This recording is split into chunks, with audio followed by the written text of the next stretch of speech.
Good morning. Good morning. What's up, LFQ? What's up, Omni?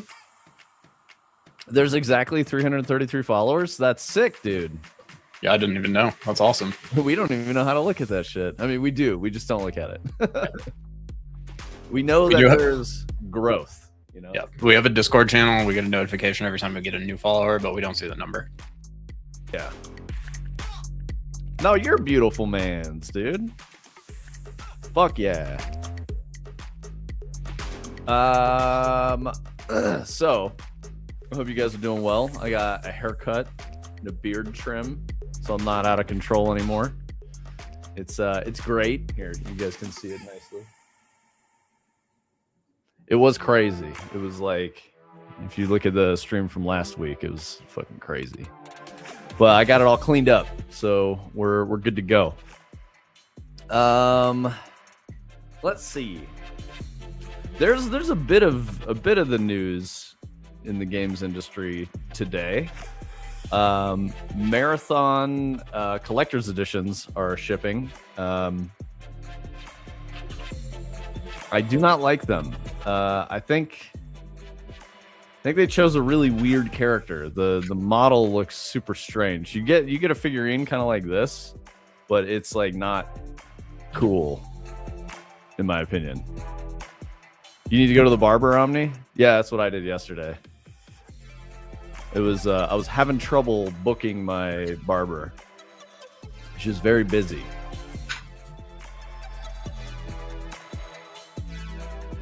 Yeah, Tony, you got never mind. Let me go find it. There was we had a thing to look at for the Marathon Collector's Edition. I put the tweet up here, but it's not showing the image, so hold on a second.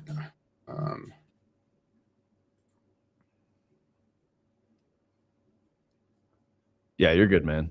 So Tony and I both looked at it, and I was like, why did they choose that character? Like, out of everything that they could have done, I feel like they picked a really weird thing. Like,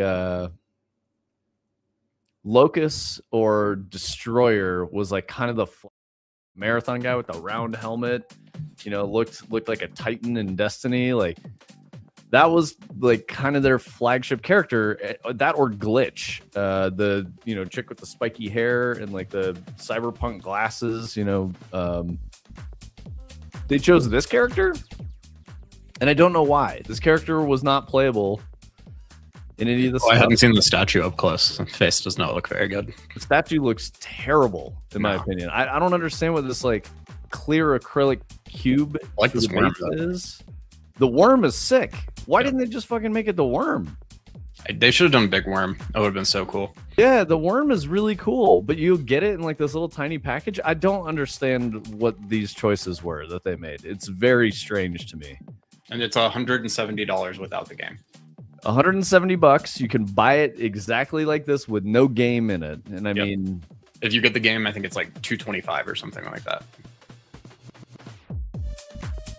They've never talked about this character in the alphas and this shit. Packaging is a premium hexagon, though.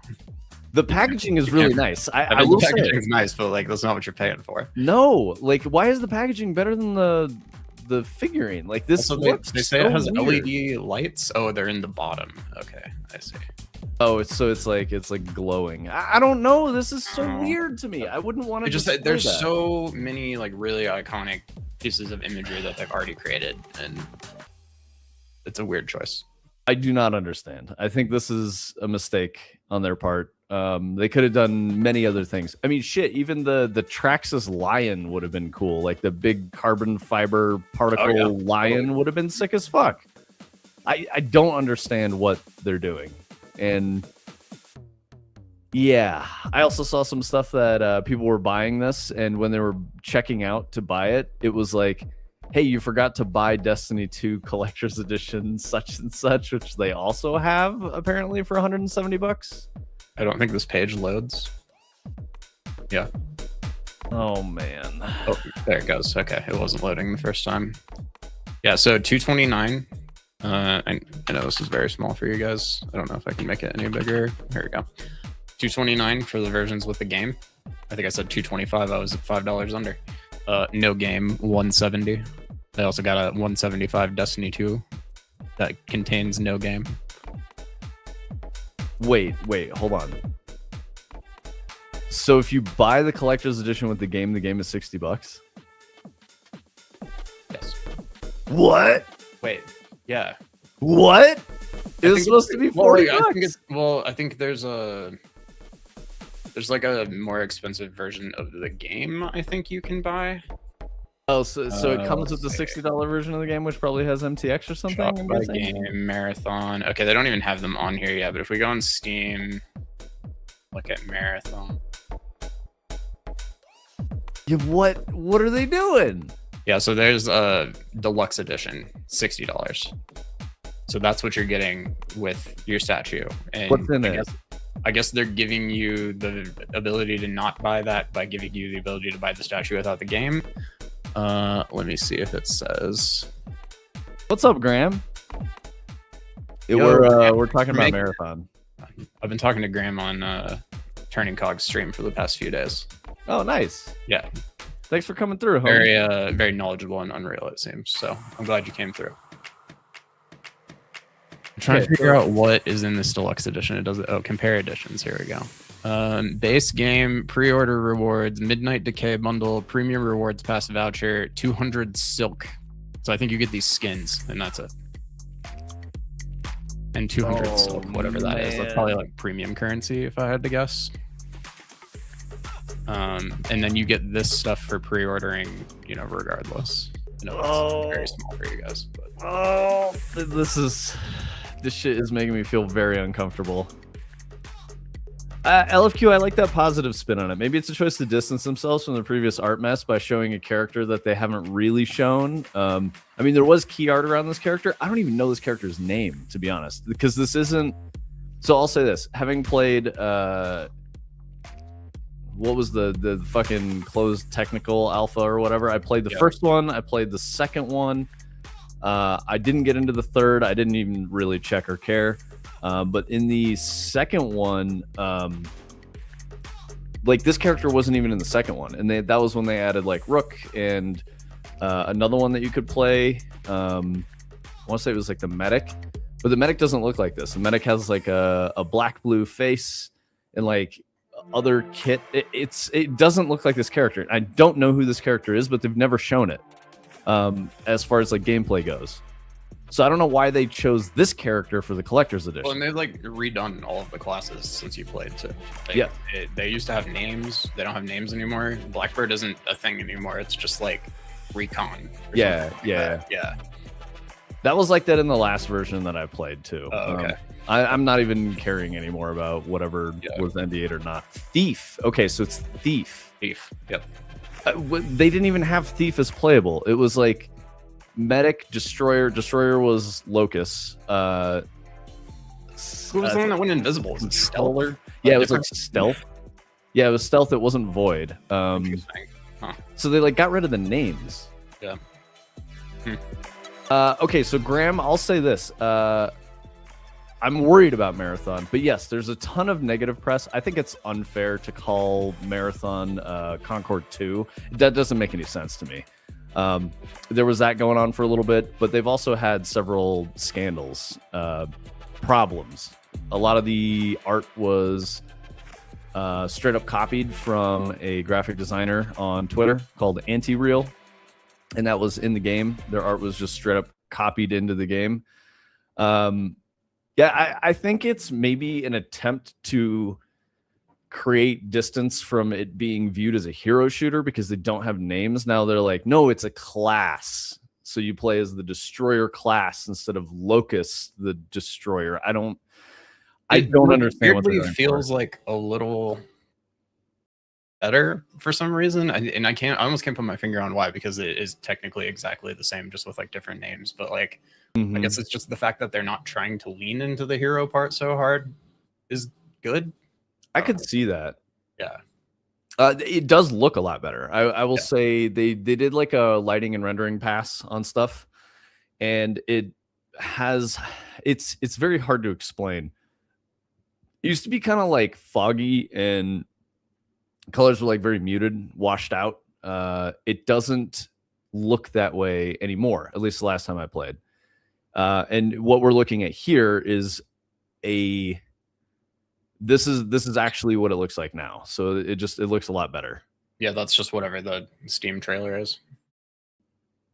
Yeah, exactly, Adder. Lighting and Tech Art Boys woke up for sure. Yeah, they just got a better visual pass on everything and made it cleaned up, sharper. I don't know how you would describe it, but it's better. So Adder, I don't know if you heard, but we were talking about the collector's edition, and the collector's edition is $170 without the game. With the game, it's like $225, so that the game is $60, which is weird. If you buy the collector's edition and the game, you have to buy the deluxe edition of the game. Yeah, the color grading. Thank you. That's a really good way to describe that. Yeah. So you could buy the collector's edition with the game for like $230, which is crazy to me. And they chose this figurine, which is apparently the Thief character that they've never discussed. They've never talked about the Thief character. And I don't understand why the fuck they chose this one. Why didn't they choose Destroyer or, Locust, Void, Blackbird, Rook? Rook even would have been interesting. I'm guessing they didn't pick Rook because Rook was maybe a late stage pivot where they added that character to the game. That's kind of like the Scav character. Or like the free kick character, right? So I guess if they're doing, as I think about it, production for this model is probably like 6-7 months old, and so they might have thought that Thief was going to be like the main character that they like showed off. Yeah, you're going to mass produce something like this, probably like a year lead time. Yeah, all put together for sure. Yeah, exactly, Adder. Well, they probably didn't start over, honestly, after all the anti-real stuff happened, because anti-real came out and said everything's been resolved and I'm happy and we're not going to talk about it anymore. But there's still some of that DNA in there, but it is very toned down compared to what it used to be. So I think they've had to put a lot of work into remaking everything, it seems like. The thing that shocks me about this price is, having played Marathon, I was thinking it needs to release as free to play. They said it's gonna be $40 because they're competing with Apex, or not Apex, Arc Raiders. They're competing with Arc Raiders, and that's kind of like their main target. That makes sense to me. But even then, I think $40 is a little too much to get players in to play Marathon. That's just my personal opinion. That could be totally fucking wrong. I don't know what the actual data looks like. Just going off of like my gut and my feelings about the game. So $40 I thought was a little iffy. The fact that there's a $60 price point and a $230 price point is crazy. Like that seems like hubris to me. I don't get it. And I still want Marathon to be good. I'll say this, Graham. Having played it, I have had really cool, fun moments. I've also had very frustrating moments. And the thing that worries me the most about the game is there was no in-between. There was like really no in-between where I was like, that was a lot of fun. I still got out. It wasn't, it was like a very hectic and crazy experience. Like you get that in Tarkov, you get that in Arc Raiders. In Marathon, it was like I died instantly, didn't even know what was fucking shooting me, and I was frustrated. That because was one of the characters can turn invisible at will. I actually don't feel as strongly about the invisible character. I think it's fine. But there are a lot of people who really dislike that, especially in an extraction shooter, because they're like, this is total bullshit. You could just be invisible and kill someone. I think you need I didn't watch you play that much, but I probably watched you do 6 games, and I think you got shotgun insta-killed by an invisible guy at least 4 of them. Yeah, that's true. Yeah. So that just had me feeling like they really need to do something about that.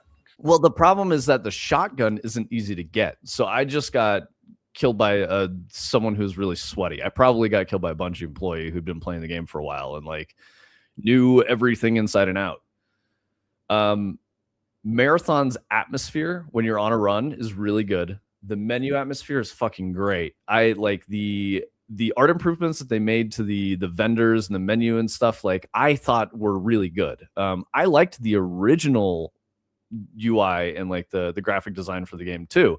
Obviously, I mean, a lot of it was ripped from Anti-Real's work, but I still liked it. I thought it was really good. I want to read what you guys are talking about. The cost accounts have had a rough year. Yeah, dude. Got to add that Bungie tax. Yeah, Adder, absolutely. There's going to be a ton of marketing materials that we just didn't see and we'll never see. While Graham we're talking about Marathon, I had this other headline that I had written down, which apparently if you pre-order Marathon on Steam, it will forcibly install Destiny on your system for some reason. That's it. That's the one. Yeah. Yep. That's the shit that I saw. That's pretty hilarious. Graham was saying, I forgot Bungie is Sony owned now. Oh boy, I'd love to be in those management meetings. No, you would not. Having worked there for 5 years, no, you do not want to be in those meetings. They're fucking depressing, man. What's up, Artificial Sky? Yeah, we're doing a little bit of conversation around the old Marathon. Someone copy pasted that store profile. It says, I'm reading the details here. It says an official statement from the Marathon development team account. News that this ultimately harmless but funny bug has been fixed was conveyed to the public. It reads, we've resolved an issue where Destiny 2 would begin installing after pre-ordering Marathon on Steam. We've also resolved an issue where Collector's Edition owners would receive an error when attempting to activate their game code. Oh, I thought it was explaining what the problem was, but nope. Yeah, weird. Graham says I come from corporate finance background, so it would be my love language. It's crazy, bro. Yeah, I don't have any desire to be a part of those conversations. But it's as much business as you would expect it to be. The difference is that you have a lot of people who, at least in my time there, were very much like, we worked on a thing, the thing being Halo, that was like a cultural inflection point. It was very impactful and important. So my voice carries a lot of sway. Even in a marketing and in like costing and finance meeting, those people have a lot to say about how things get done. And they're not necessarily experts. So you get some really weird takes. I'm not saying the experts know more. I'm not saying the experts make better calls, because they generally don't. I often will decry the business people ruining the art of making video games. So I think you would be shockingly frustrated by any of those conversations, because I was expecting, like, being at a council of the sages and like hearing incredibly interesting things and takes on shit that were like well rendered from a logical thought process, or like supported by something. And they're just kind of gut check vibes sometimes. And they're like, well, why do you want to do this? Yeah, because I fucking said so. Like, wait, what are you thinking of? I don't even understand what you're going for, why you would do this. And generally I'm talking about franchise IP game design decision stuff. But yeah, it's a difficult knife edge to balance on. Harmless but funny bug, aka oops, the copy paste store didn't get cleaned up. Yeah, dude.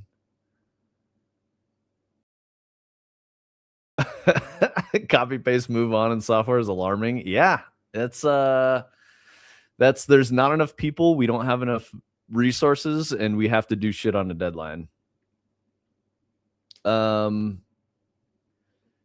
Interesting to see how far 343 and Bungie have fallen. Yeah, Adder, I mean, it's crazy that they're not even 343 anymore. They're called Halo Studio. That is shocking, because 343 was rooted in Halo. They're named after 343 Guilty Spark.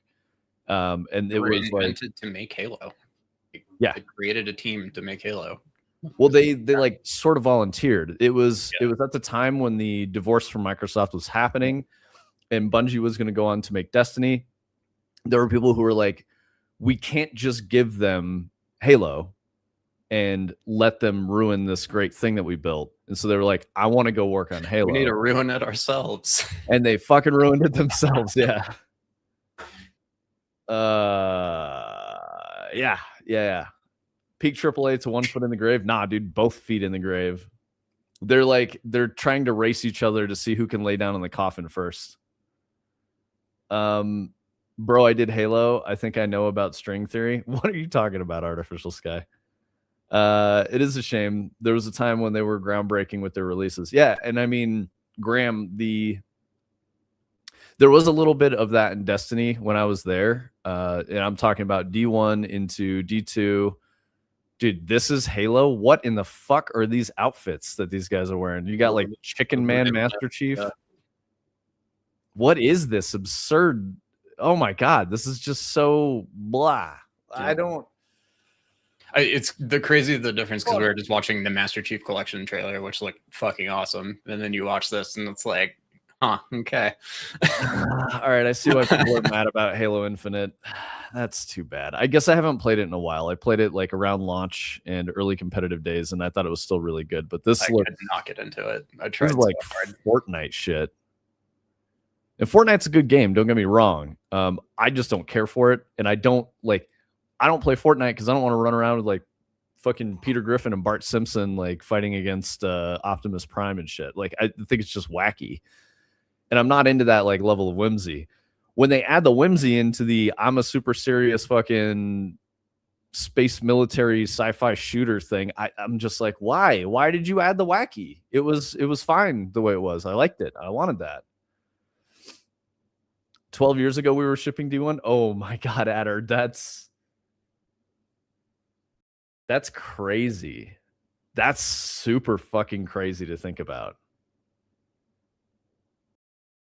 12 fucking years ago, bro. I can't put D1 up because it's not on Steam. Sorry.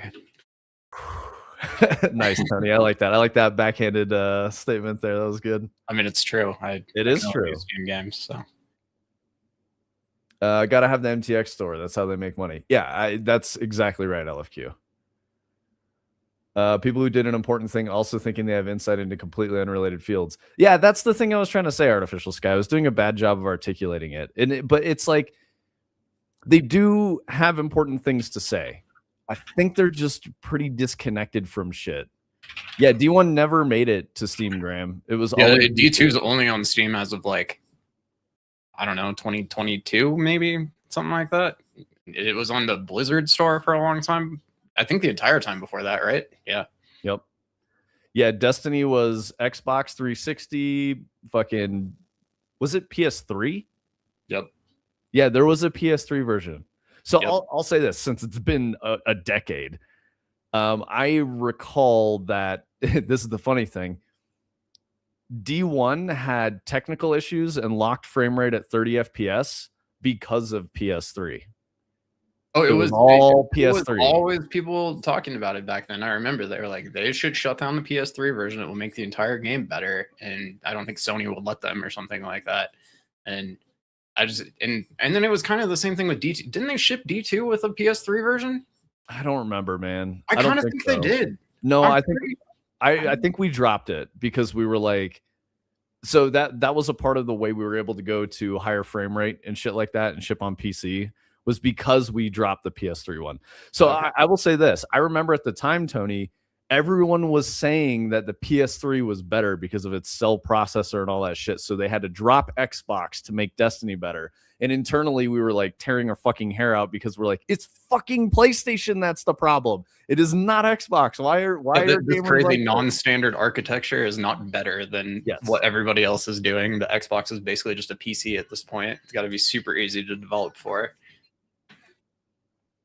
I like what Graham's saying. Also, D1 basically got vaulted. Yeah, until we brought back Cosmodrome in D2. Brother, you're welcome. I've seen people on either like Reddit or Twitter recently playing D1 and like jumping around the tower and, you know, posting videos and stuff of it. And I'm like, man, the nostalgia. Yeah, it used to be a different thing. Yep. Yeah, I mean, I bought a PS4 for D1. Like, that was the day it came out. I was like, okay, I have to go buy a PS4 now so I can play this game. D1 dropped PS3 and on an update. That's interesting. I didn't know that. Yep. Okay. Isn't vaulted just a euphemism for evidence destruction at this point? It's more I mean it's sadder than you'd think, Graham. Okay. I can understand why they were vaulting things. It's a technical constraint consideration. But it's not good for the end user. It's better for the studio.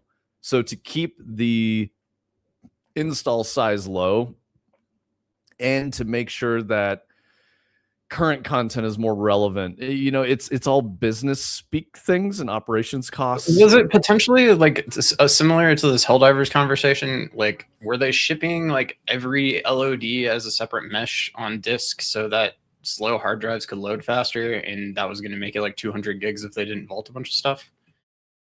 It's more complicated than that.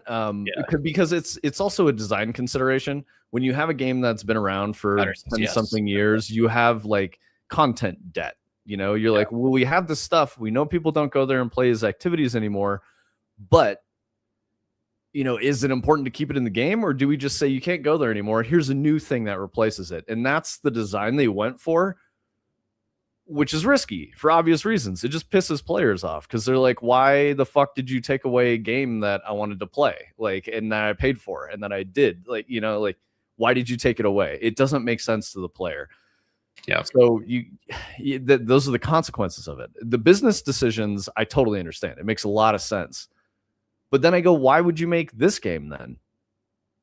Why would you make this game in the way you made it? Like, you could make a different game that doesn't have vaulted content. And then the more egregious thing was they vaulted shit, brought it back and said, check it out, it's back. You just got to pay $20 for it. What the fuck, dude?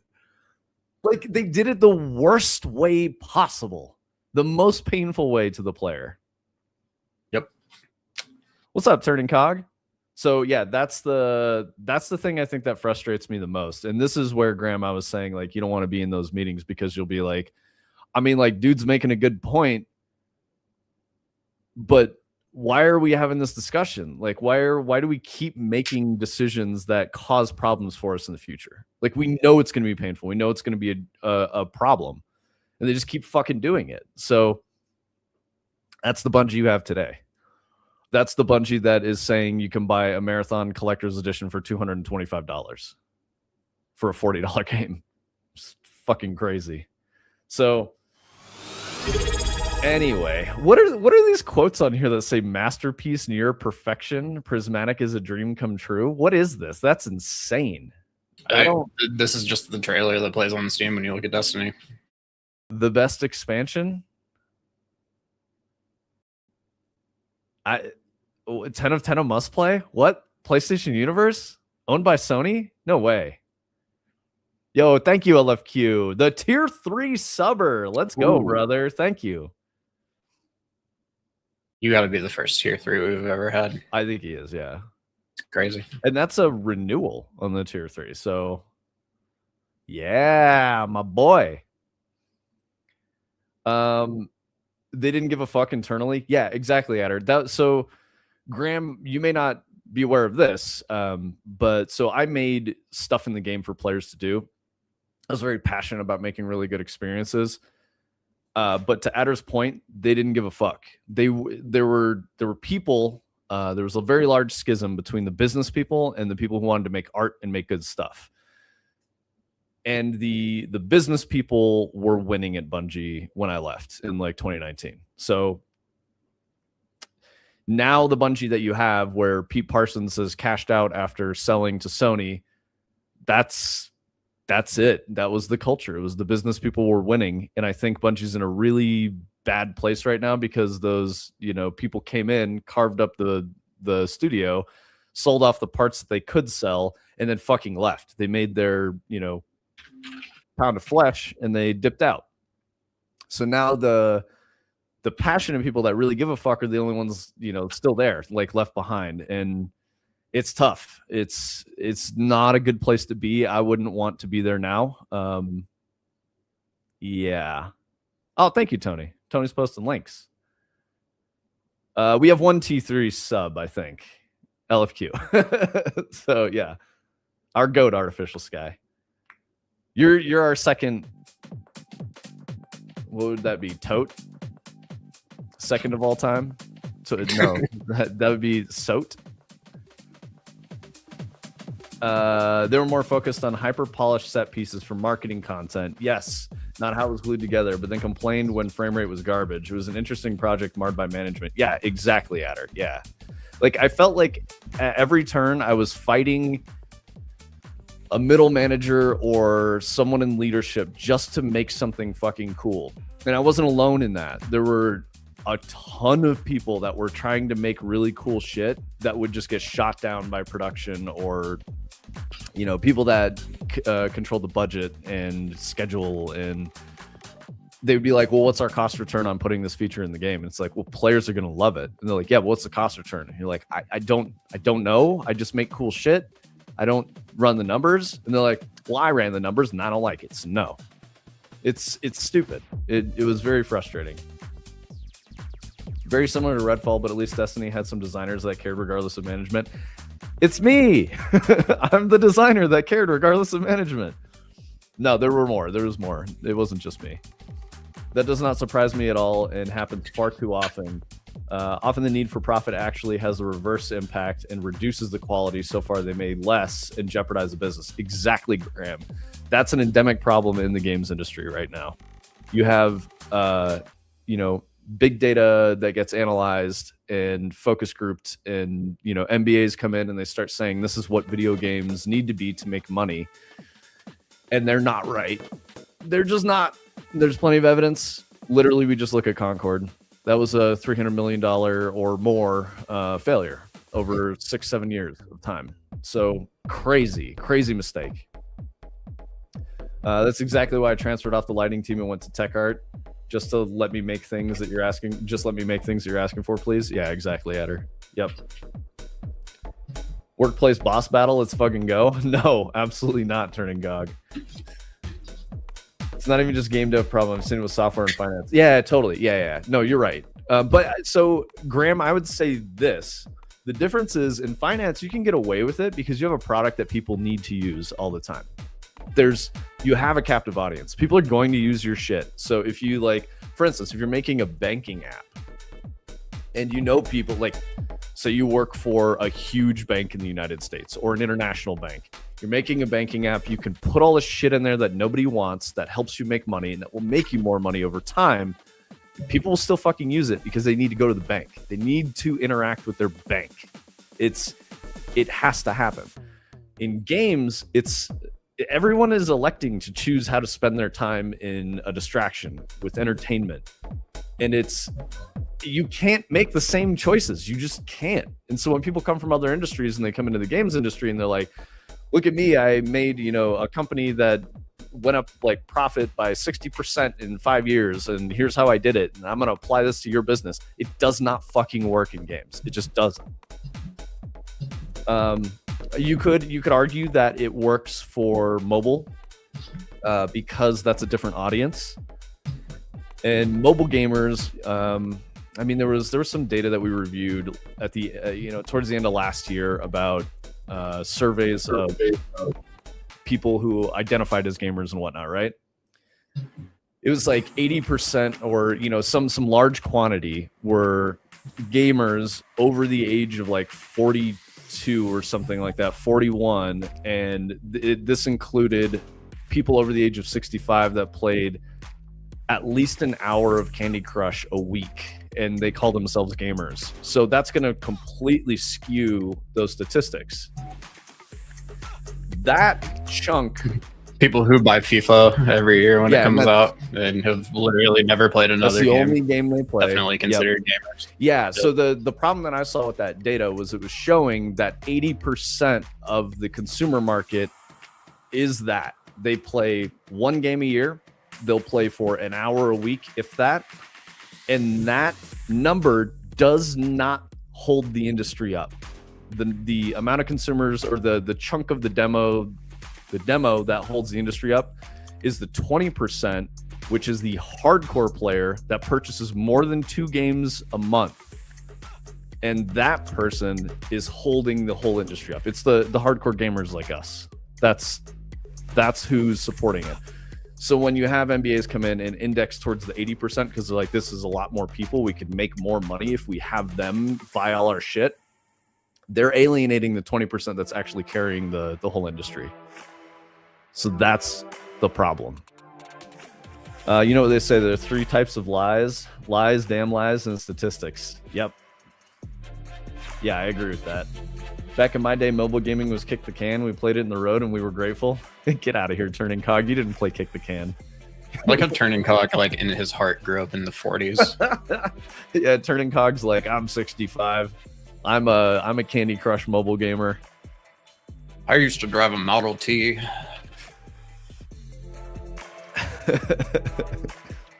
Turning Cog aspiring to be an angry old man. I love it. Don't worry, bro. I'm an angry old man too. Okay, so we were talking about the marathon thing. That was really weird. I didn't know about the price points. That was just literally my live reaction to that. I was just like, what the fuck, dude? Bologna Sammys and suspenders. Ham sandwich. Thank you, Adder. And also suspenders are uncomfortable. Hopefully less angry with version control. Yeah. Yeah. Okay, so yeah, that was like a legit honest reaction to the marathon pricing. I did not understand that. That was fucking crazy. I can't believe you're going for that. That's such a mistake. On the plus side, those collector's editions might become very rare. So if you were so inclined to be a gambler and you want to buy some of those and then resell them, you might make some money. Probably not, because we don't know if the game's going to be good. If the game succeeds and is doing really well, that collector's edition might be extra valuable. But I don't think it will be, and it's probably not a good choice. So maybe don't buy it. I will say there's a PlayStation 5 controller that they're doing that I think looks pretty cool. It's got marathon art on it. It's white, so it makes sense. Tony was saying he wanted like a black one because he thought it'd be cooler. I could see that. I was thinking like white controller feels like a bad idea, but I do know people said that about the PS5 controller when it came out, and I know it has some like crazy anti-dirt coating on it or something, so it doesn't actually discolor. Yeah, it's nice. So I guess it probably will be okay from that perspective, but I think it will look cool as black. Graham, March 5th, I think is the date they're locked in for Marathon. We didn't talk about Steam AI disclosure changes yet. No. We kind of started talking about them last week, which is when I was saying people were kind of questioning, like, you know, if I hit tab complete in cursor, now do I need to disclose that I use AI on my game? Steam clarified that they are more concerned with generated content at this time as opposed to assisting tools, I think was like the wording that they used or something like that. So I guess it's really just the art that they care about. So. Yeah, Graham, I'm ambivalent. That's the best way to explain it. And that means that I'm conflicted. I think part of me thinks that Marathon has really high potential and it could be a very good game. I did have some very positive moments that I enjoyed. And there's just there's something there in Marathon that could be really well done. There were other parts that were very sloppy in execution in the versions that I played. So if they have managed to resolve those things and get the game into a better state, it could be really good. This is old. That news is old? Yeah, that one was from last year. A year. Okay, here's 2 days ago. I'm gonna have to look at some cancer website, but let's see. Specifies that while the presence of in-game generative AI content must still be divulged, including on the game's store page, the usage of AI-based production tools for efficiency gains does not require disclosure. We're aware that many modern game development environments have AI-powered tools built into them. The update form reads, efficiency gains through the use of these tools is not the focus of this section. Instead, it is concerned with the use of AI in creating content that ships in your game and is consumed by players. So, take from that what you will. Interesting. I want to finish my thoughts on Marathon for Graham because I don't think you've heard what my whole thing. We've talked about it a bunch. We had a couple of videos that did well for us on Marathon. So there are some really bad experiences. Like I was saying, it's either not fun and very frustrating, or like, holy shit, that was really cool and I had a great experience and I want more of that. It would go either way. And my most frustrated moments were when I was playing solo and just trying to accomplish simple goals in Marathon. It was very difficult, very frustrating, and I wasn't having a great time. I did get better at it, and I started to have some better experiences as I like learned maps and shit. But the best experiences were with the squad, playing squad stuff. And the game, at least when I played it, the game was balanced around having a coordinated squad. So if you're playing solo at all, which I think most of this new audience is going to be, I'm very worried about what that experience will be like, because it wasn't good when I played it. So I'm putting my business, game design hat on here, thinking about the success of the game. If solo players are having a really difficult time getting in, how are you going to convince your friends to have, to join you and play Marathon? And then you have that squad, which the game is balanced around. That's my biggest worry with Marathon. I think there are plenty of things it does really well that I'm very excited about. I know Artificial Sky was excited about it. I know Tony was excited about it. I was excited about it. We literally have to wait and see. It has potential to either be good or not good, and it's not like a guaranteed slam dunk that it's going to be great. So that's my worry, and I think a lot of Bungie's future rests on the success of Marathon. I don't think that's kind of assume that it's going to be highly infested with cheaters. That's my big assumption right now, is that. Do you think so? Regardless, the more popular it is, I think the more likely it is that it will be heavily infested with cheaters. But they've already talked about how it's shipping with Battle Eye, which is like not kernel level. It's what Destiny has. It's what most games that are infested with cheaters have, like Tarkov. And I know Destiny in its heyday had a pretty big cheating problem with like Trials of Osiris, especially, and stuff. So I just kind of imagine that, Arc Raiders right now is having a massive cheating problem. Tarkov is having a massive cheating problem. Like, these games are core target for cheat developers and cheat users. And I just expect that Bungie has shown that they have a pretty bad track record of dealing with it, and I think it's going to end up being a problem right away. And in an extraction shooter, especially, it ends up always being like a way bigger problem than it would be in Destiny, where sure, PvP is kind of broken by it, but the rest of the game, which is like the primary focus, is still fine. I don't know. Graham, I will say this in Adder's defense. He has pretty level-headed takes on games. And when he's excited about a game, it's probably a good game. When he's not excited about a game, it's probably not a very good game.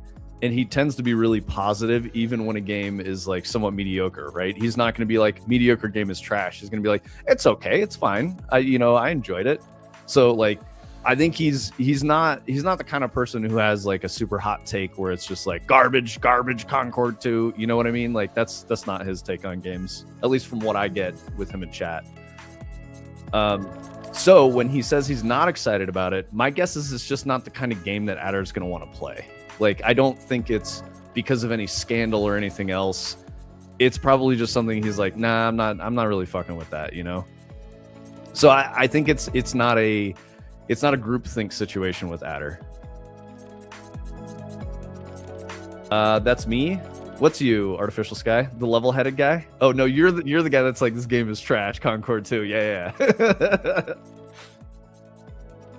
I just think it's a really boring take on an extraction shooter. Yes, that's my biggest fear, Adder.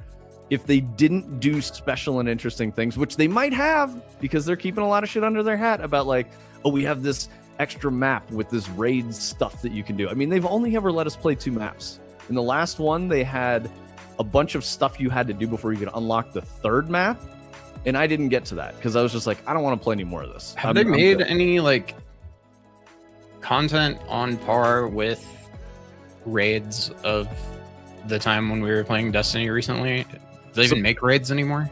Supposedly that's the shit that they have in Marathon. They have like I know. I'm just saying, like, in Destiny, did they keep doing that, or has that kind of fallen off? I don't know. I've heard people say they really like the raids. Do you still play Destiny at all? Like, I don't know, man. I fell off of it. I didn't. I mean, get B's in here. He could tell us. Yeah, he might be able to. Adder says, Love Death Robots meets the suits take on a money printing extraction shooter. I hate that's a little. That's a very real take, honestly. That's mean towards Love, Death, and Robots, though. Which I have a lot of respect for. I think that's actually pretty spot on. I really think that's pretty spot on. That's probably like one of the more I guess level-headed negative from the takes perspective of Marathon. like bringing together some of the best 3D artists in the world to make some really cool shit, like, yes, because that's what Love, Death, and Robots does. But Witch Queen raid was baller. Okay. Yeah, no, Love, Death, and Robots, like, there's a couple of episodes throughout those series that are like some of my favorite things ever. Like the Jabaro one, of course. Yeah, That Jabaro everyone was loves, but crazy good. like the one with like the big sea monster crab, I thought that one was so sick. And the spider space queen thing one that we've talked about before, that one's awesome. I don't know. Yeah, I always really look forward to Love, Death, and Robots when it comes out because they do bring together some of the best 3D artists in the world to make those episodes. That looks so good.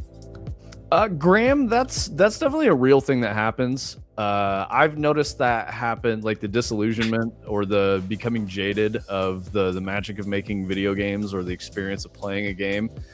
That happens around 3 years in. That's what I've seen the most. People who've been making games for 3 years, they're pretty new at it. They work on a thing and then they just start kind of hating games. It's just the way it goes. It's very difficult. You need passion to make games and to make good games and still enjoy it. Yeah, Turning Cog said some things. Did you grab the city sample? You already talked to him about that, Tony? I can talk about what I'm doing here. Turning Cog's been doing city sample stuff. I've been watching his stream the past few days. It's been very interesting, but I was asking him about the windows because I spent a lot of time with the city sample year and a half ago or so, and I was kind of trying to make building generators. If you saw what I was doing here a minute ago, this is like kind of PCG, but not. It's all just in blueprints, but it's just using all the modular pieces from the city sample buildings. But one of the things that I had a really hard time with was the windows, because if you've seen the city sample windows, they're pretty cool. They have like parallax effect and stuff. But the way that they work, as far as I can tell, is like really difficult and confusing. You can see like some of them aren't really perfect, but the only way I was ever able to figure out how to get it to work is that there's like this window options thing that you can do where I had to remind myself exactly what I'm doing here, but yeah, I'm just setting a custom data value on the mesh instance, and I believe that that has something to do with like that system that you were talking to me about. But I was never really able to figure out a way to control this other than to go into like the default city sample buildings, and they have an array that has all of those values in it, and I would just copy that and, you know, bring it over into mine so that, and I think maybe they're procedurally generated in the city sample on the actual buildings, but you can look at this exact array, and I would just copy that whole array over. And that was the only way I was ever really able to make this work in a way that looked semi-coherent, I guess, because every one of these windows is like an individual instance of the mesh, and so you have to kind of like, you know, this one has to be the next one in the sequence after this one, after this one. But if you look at these window options too, this is not sequential. This is 874 followed by 618 followed by 362. I'm not even sure if they're like within the same hundreds of each other, thousands, but I have no idea how ultimately this all works. But I just know that like ultimately when I filled in the right values here, you see there's almost 3,000 values that I had copied out of like one of the city sample buildings, and I think I just put enough in here that like no matter how big I made the buildings, it should look pretty good, and I think it just like loops when it gets to the end. But yeah. So Adder and Graham were saying the magic just moved from oh my god this game to wow, that's a really clean and slick way of doing that thing. Yeah, I'm kind of in the same boat. I've been that way though before I even started making games. That was like one of the things that made me start making games, because I just had this like drive to make the things. You know, I went from like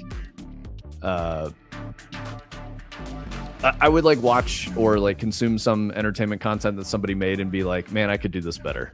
And then I just decided to try. And that's kind of how I got to where I was, or where I am today. AAA Battery said Wales. Were you talking about the like monetization strategies in games, I'm guessing? That was over on YouTube. It had something to do with whether the window is 1 by 1, 1 by 2, 1 by 3 to get the wide window. That's what Turning Cog was saying. I remember looking into it, and kind of my understanding was just that like those buildings are procedurally generated in Houdini and then exported into Unreal. And so I think there's just like some part of it that happens in Houdini that isn't happening in Unreal, that just like kind of made it so that you couldn't do it the way that it seemed like you would be able to. I don't know. You were showing me yesterday that you could do something with the material instance that maybe I didn't totally understand at the time when I was doing it, but I can drag one of these in here and you can see it kind of like randomizes where it'll sit in that array set every time it's constructed, just so that they look different each time. But if I were to go in there, and I think it's maybe exposed, I don't know if it is, it might not be. But if I were to start changing those, like you would see the windows change, they would start looking bad. But yeah, I don't know what the logic is there, or like how it gets controlled ultimately, because just setting that integer number on the thing like I was showing you is all this right here. Set custom data on the instant static mesh. That was all it really needed for changing what the window looks like. And I think I just had to kind of like dig around in the city sample until I figured this out, because it was really not obvious. It took me so long. Graham said, I think you would have to have that mindset to do this sort of stuff, making games, to think you could do a good take on it.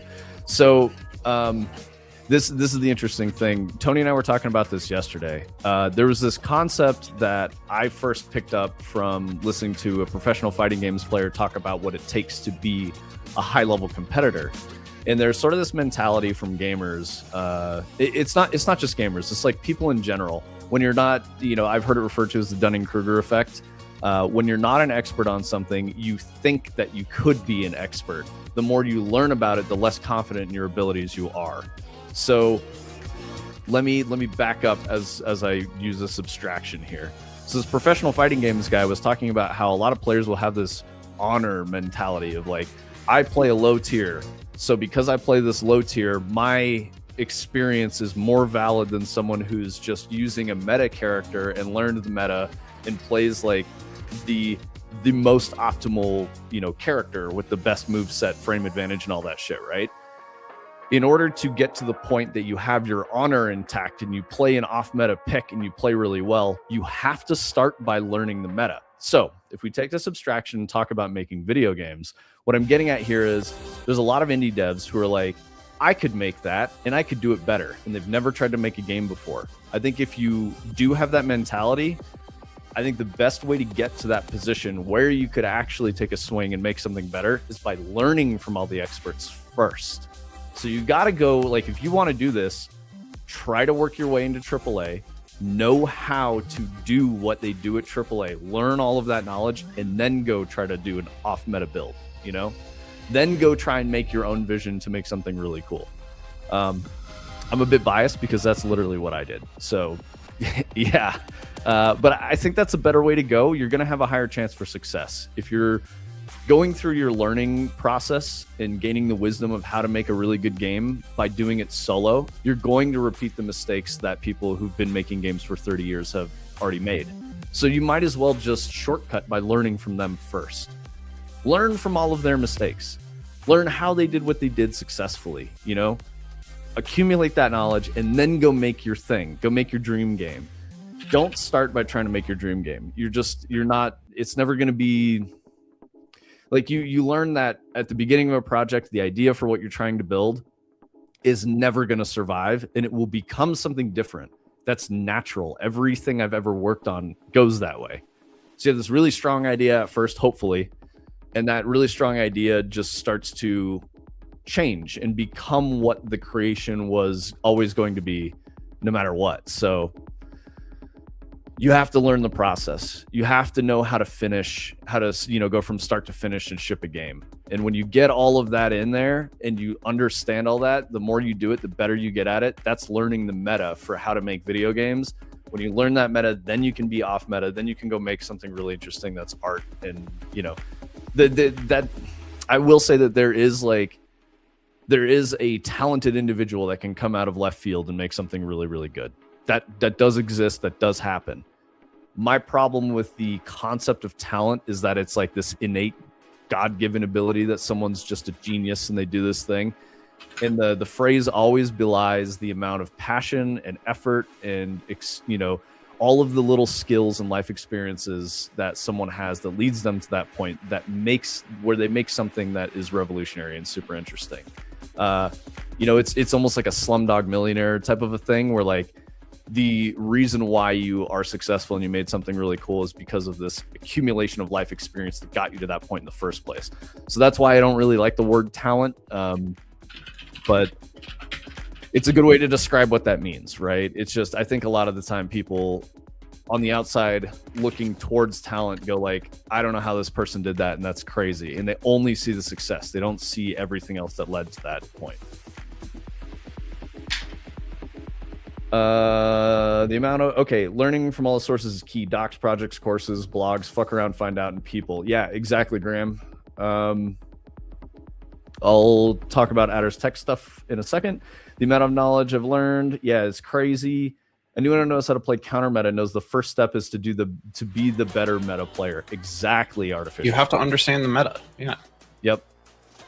I've known many people who've been like, I can make games better than these guys, and then they've just wasted a ton of fucking time, refusing to learn from other people, refusing to take outside input, refusing to just see. They're like, well, I don't know why they did it this way. That's stupid. I'm going to do it a different way. And the reason they did it that way is because they were in your position 15, 20 years ago, and they went, oh shit, this doesn't work. And then they did it a different way. But if you don't understand why they did it that different way, you're not going to be able to break the meta. You're not going to be able to make something new and interesting. It's just, you have to do those things first. So I know it's frustrating, but that's what people mean by paying your dues and like being in, you know, in the trenches and grinding through shit and gaining that experience. That's what it means. It's not an easy road. It's a very hard road, but yeah, you got to do that, and then you make something really interesting. Tony's mad about the graph. Yep, feel that. Cool. Yeah. So that was my. Oh, here we go. We got AAA again. Guess I need to learn to anticipate the future with comments. So 20 minutes later, when it's read, it'll make more sense. I mean, yeah, bro. I mean, that's like all chat. Period. Like, I can't respond to everyone simultaneously the second they type a message. You know. So you just got to be a little patient and, you know, let me know what you're trying to talk about. But yeah, no, I appreciate you chatting. It's just you also got to recognize, like, well, you're the only person chatting on YouTube. We've got, you know, like 10, 15 people chatting on Twitch at the same time. Everyone has a different topic of conversation often. So, you know, we'll get there. Yeah, turning cog first. Exactly. I don't think we didn't do the game today. Oh shit, I also saw Brightside posted something like fucking 40 minutes ago. What's goody, y'all? Happy Wednesday. What's up, brother? Happy Wednesday. I hope you're doing well. See, it's not just you, AAA. I didn't even acknowledge Brightside from like 40 minutes ago. So, you know, I'm doing the best, trying to accommodate everybody and have a lot of separate conversations all at the same time. Okay, so we talked about Destiny. We talked about Marathon. I wanted to throw this one out there. This is an interesting topic. I want to know what you guys think about this. So I have talked about VGC and Chris Scullion a few times, and Chris Scullion has written some good stuff on VGC, but he's also written some garbage on VGC. This one made me really mad. He wrote an op-ed. Chris Scullion's like one of the higher up dudes at VGC. VGC is actually like one of the good games outlet, whatever, journalism things that you can find online. Their website sucks. It's full of ads, but they do be covering good stuff that kind of matters sometimes, not all the time. So Chris Scullion writes this op-ed. Developers, please give me the option to remove swear words from your game. And then goes on to tell a story about how he's a professional video game reviewer. He has to play games. He has children. and he doesn't want to play a game with swear words around his children, and he needs an accessibility option to remove the swear words. This shit pisses me off so fucking much. Bro, you're not entitled to art. If the art you're wanting to experience is inappropriate for young children, you need to make better life choices, brother. Like, I'm sorry.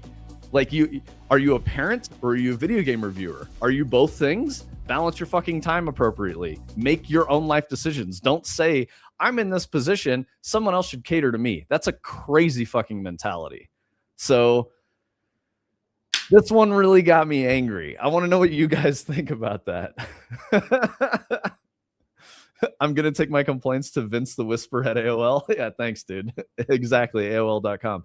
Yo, I just saw a headline, no coincidences, that the headline said AOL and Yahoo appear to be down. Investigators are attempting to reach out to all 5 of their users to determine if they're affected or something like that.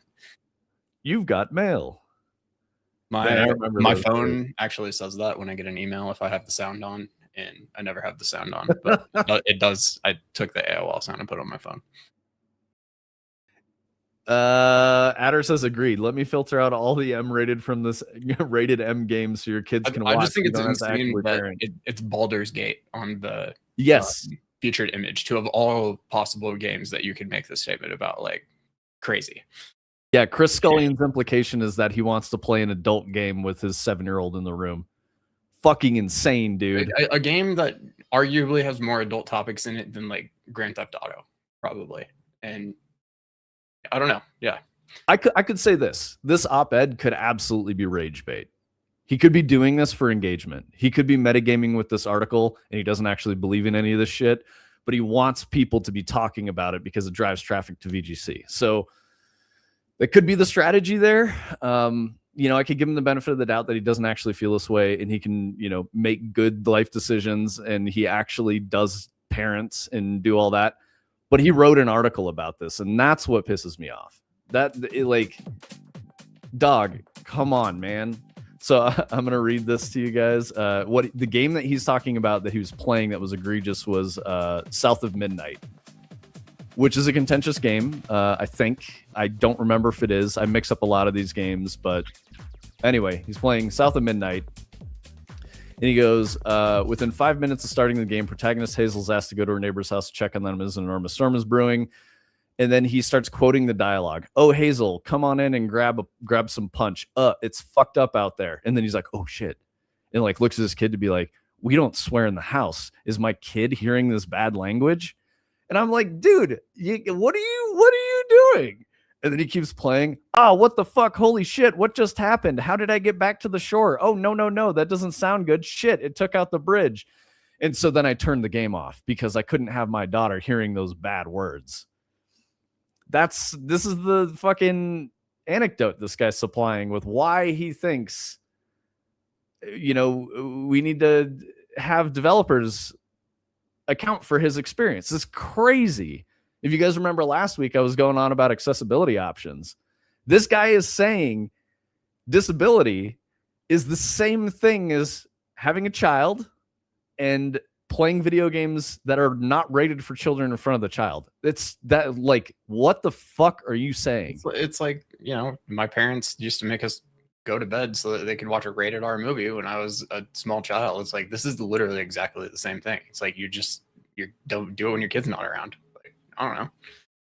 There's no option to, like, I'm going to watch this movie with the swear words turned off. Like, that, we don't do that. That's not a thing. Yep. I don't know. This is again, I want to give him the benefit of the doubt. This could just be rage bait for engagement. It could absolutely be that.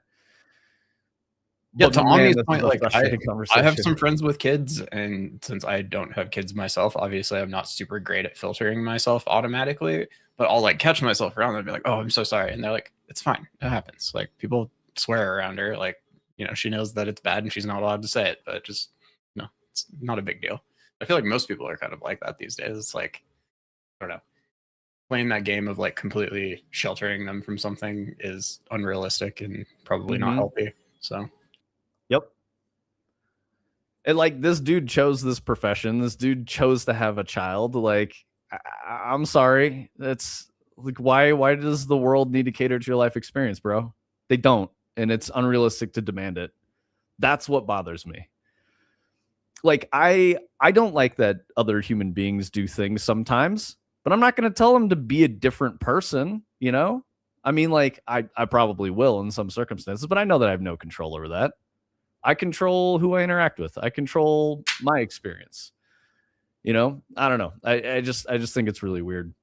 Yeah, like Shooted made a joke. Can you make a G-rated version of Reservoir Dogs for my 7-year-old? But like, that's a really good example of like, I think you would lose the entire point of the movie. Yes, it's something like that. Like, it would not be the same.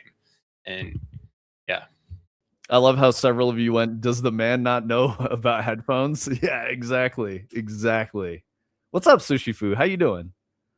Sushi Fu, I'm talking about this article on VGC, an op-ed by Chris Scullion, where he said, let me read you the title so that you can just kind of catch up. It's on the screen. Oh, you got it? Cool. Yeah, developers, please give me the option to remove swear words from your games. He's saying it's an accessibility issue because he's got children and he has to play video games for a living. So, yep. And this is the game. Annoying. Very annoying. I got hit by a car because I was walking across the street looking down at my phone wearing headphones. Now I'm suing the city for negligence. Exactly, Adder.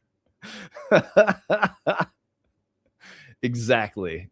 Like what the fuck, dude? Come on, man. So anyway, that got my fucking gears a grinding. Let's see. Oh, let's talk about the Pirates of the Caribbean one. Yes, good call, because we're on Unreal stuff, so let's talk about that. Okay, so Gore Verbinski,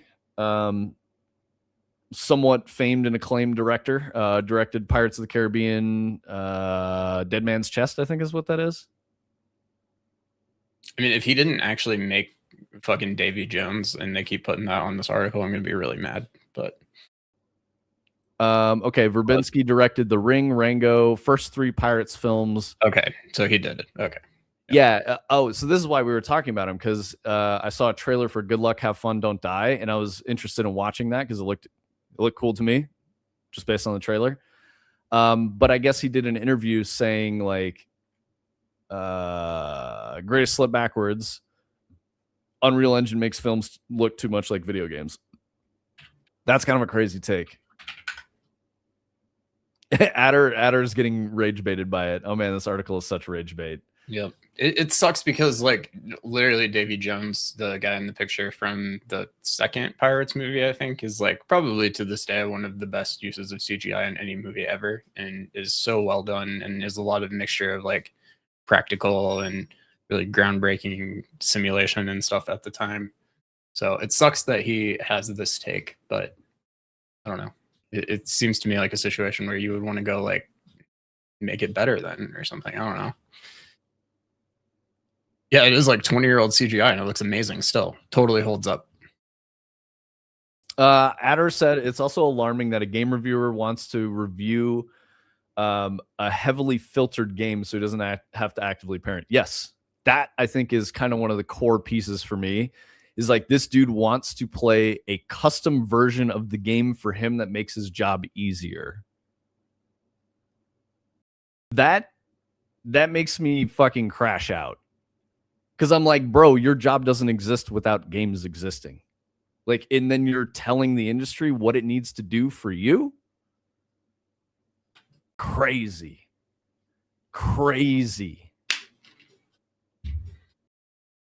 Old with the E, Turning Cog. Ye old CGI. Exactly. That's just how Turning Cog writes old. Oh, I know. That's What's up, Lord Sploof? 40s.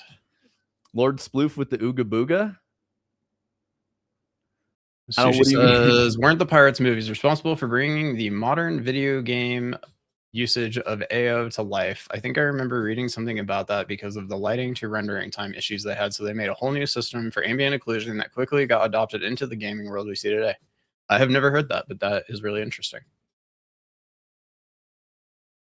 Yeah, it definitely like really pushed VFX forward with these movies just because of like the time that they were happening and This is when like Weta and all of the like really big VFX shops are, Industrial Light and Magic are like really coming to stride and starting to get used on every single big Hollywood film. And yeah, I mean, they've invented half of the like rendering pipelines and things that get used by everybody today just from making these movies. First, one of the first big 3D things came from Toy Story. I can't remember which one it was. It was just rendering 3D graphics in that way. That like Pixar invented how to make 3D graphics.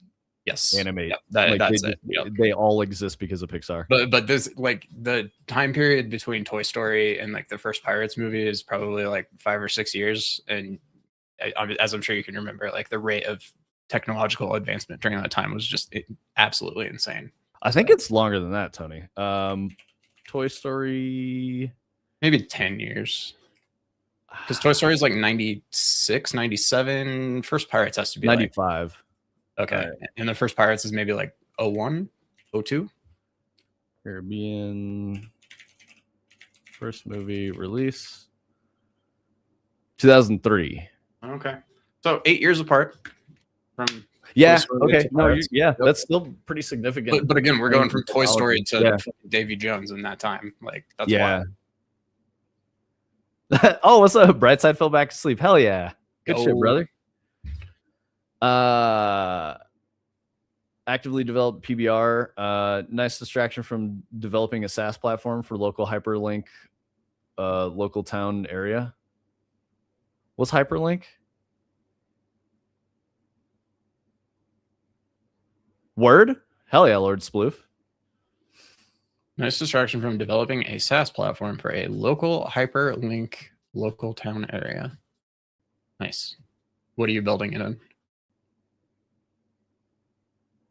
I also hate the people adder. I feel like I've always been something of a misanthrope, but I don't know. You guys, hanging out with you guys makes me have more faith in humanity. Mostly because you guys agree with me. Brightside, how you doing? You have a nice little nappy, bro? A little sleepy guy? I feel you. I'm exhausted today. Hyperlink is the link of the future? Nice, dude.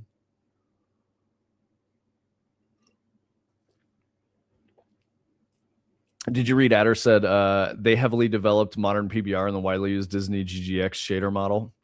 Yep. So yes. Yeah. Well, and this is Catmull Clark, right? We talked about this kind of recently. They were at Pixar. Ed Catmull, yeah. Yep. Because Catmull Clark is like a big algorithm thing that gets used in a bunch of different 3D things. Yeah, so Ed Catmull was engineering director and built the early models. Like he has a book called Creativity Inc., which is really interesting. Definitely read that if you guys are into this shit. I've talked about it a bunch of times. Did they make the teapot? Possibly. No, it's called like the San Francisco teapot or something. Yeah. Yeah. Yes, was heavily Pixar developed for use in other Disney projects. Yep. Yeah, so in Creativity Inc. Shit right here. Yeah, Ed talks about building Pixar, and it was a tech company first, and then they like people weren't buying their tech, and he's like, "Fine, I'll show you what it can do." And then they made Toy Story, and it was crazy. Technique used in 3D computer graphics to create curved surfaces by using subdivision surface modeling. So this is like so big in modern 3D. And the this math all came basically out of Pixar. Yep. He figured out how to do the math to render 3D graphics in like true 3D instead of like faking it in smoke and mirrors. So yeah, it's really cool shit. If you guys want to learn more, actually like pre-Pixar. This is 1978, but yeah, but Pixar's that old, which is like crazy to think about. Oh, really? He was building this shit for a very, very, very long time, and then they finally, over years, like he talks about all of it in Creativity Inc. and like getting to that process and like how he got to building a movie studio, which he never thought he was going to do. He thought it was just a technology that they could use for like, defense or government or 3D visualization. Like, and he was finding that people weren't adopting it. They didn't understand why it was important. And so then he was like, fuck you, I'm going to go make my own thing. And then they made Toy Story and everyone finally understood why it mattered. And yeah, there's like a huge cultural push against it too in the film industry to be like, if it's not practical effects, it's not worth it. And now obviously CGI dominates everything. Yep. He's our adder. Yeah. Yeah, we I was gonna say we own adder. No. Yeah, you're our adder, bro. Is that like a blue link instead of a purple link? Yeah, I don't. What is hyperlink? Tell me, Sploof. I think hyperlink is just like a thing that links to a website. Yeah, it's when you type like a word like web page, but web page is itself a link, and you click on that, and it just goes to the A URL. clickable link that allows users to navigate from one web page to another. It can be text, an image, or any HTML element. Oh, that's right. A hyperlink could be an image. I forgot about that. Uh-oh, Sploof isn't typing. Did we drive him away, guys? I hope we didn't drive him away. I appreciate you here ooga boogieing and whatever and hanging out with us. I mean, I'll nerd out with you about building a SaaS platform all day. Talk to me about it. Tell me what's going on. Are real internet power users in here today? Yeah, exactly, Graham. We got the Fractal Grove SaaS platform in development right here. Don't you worry. Hell yeah. You guys will finally have a use for those channel points.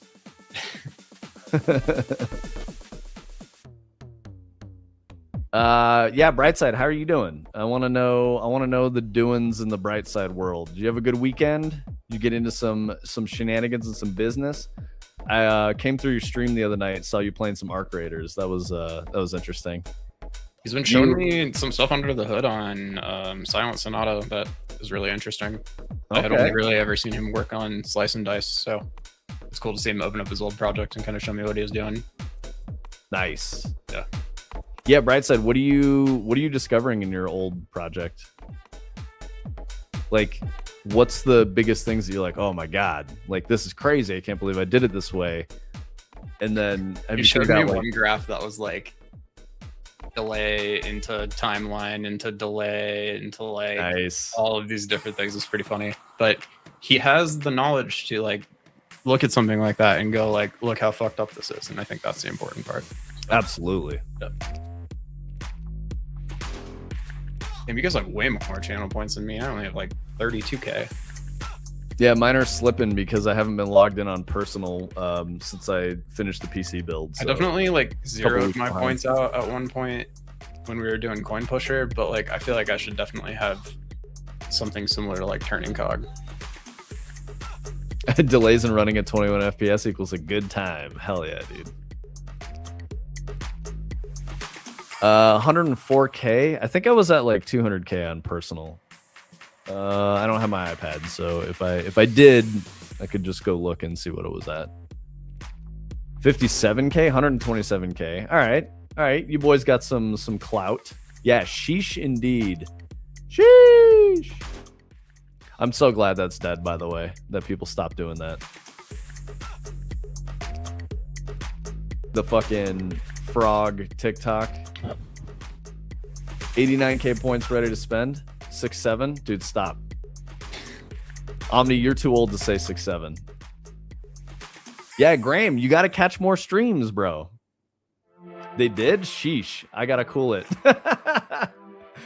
No, you're good at her. You can. We're old, so we can sheesh all day. Actually, that's like one of the best parts about being old is you can just mock the kids' slang, and they hate it. When you start using their slang, they're like, "Oh, old heads using it. We can't do that anymore. Unc doesn't know the memes," and it's the best. Oh, when I learned that they hate that we say sick, it made me so happy. Yo, Adder just said I still say sick all the time and I get weird looks. No, I learned that one kind of recently and I was like, that's awesome. I'm definitely never going to stop saying sick, bro. Yep. Dang, look at that laser boner. Yeah. Quinn with the fucking pencil thin 9-foot long hog. So the odyssey of my Lyra project since last Thursday is that I was trying to replicate the inventory system so that we could pick up this box, and we did get there. In the process, it literally broke everything. And since then, I've just been trying to fix it. You can see I can finally now shoot and aim and like all this stuff, but my quick bar should have 3 different weapons in it. When I hit 2 and 3, I should be equipping like a rifle and a shotgun. They're not there. The handgun works for whatever reason. We can pick up the box now. We have an inventory. We're very close to like having it all kind of working together again. So it's been painful, but again, I've been kind of trying to let AI take the wheel on purpose to see if we could do it. And I think that's a big reason for how much pain there's been, but did finally get through it. So they always say my drong, they never say your drong. What's up, bro? Does anyone know how to use the same animation on morph targeted skeletal meshes that have the same skeleton but different proportions? I'm sure somebody does. Same animation on morph targeted skeletal meshes that have the same. Does it not let you just inherently do that, or are you just saying it looks really weird and you need to know how to make it not look weird? Because if they have the same skeleton, that generally is going to be like your biggest thing that is annoying. It's all it's all messed up, I'm sure. My knowledge would end at if your skeletons are the same, it should work, but I wouldn't really know too much about what to do from there. There's probably a setting to like, I don't know.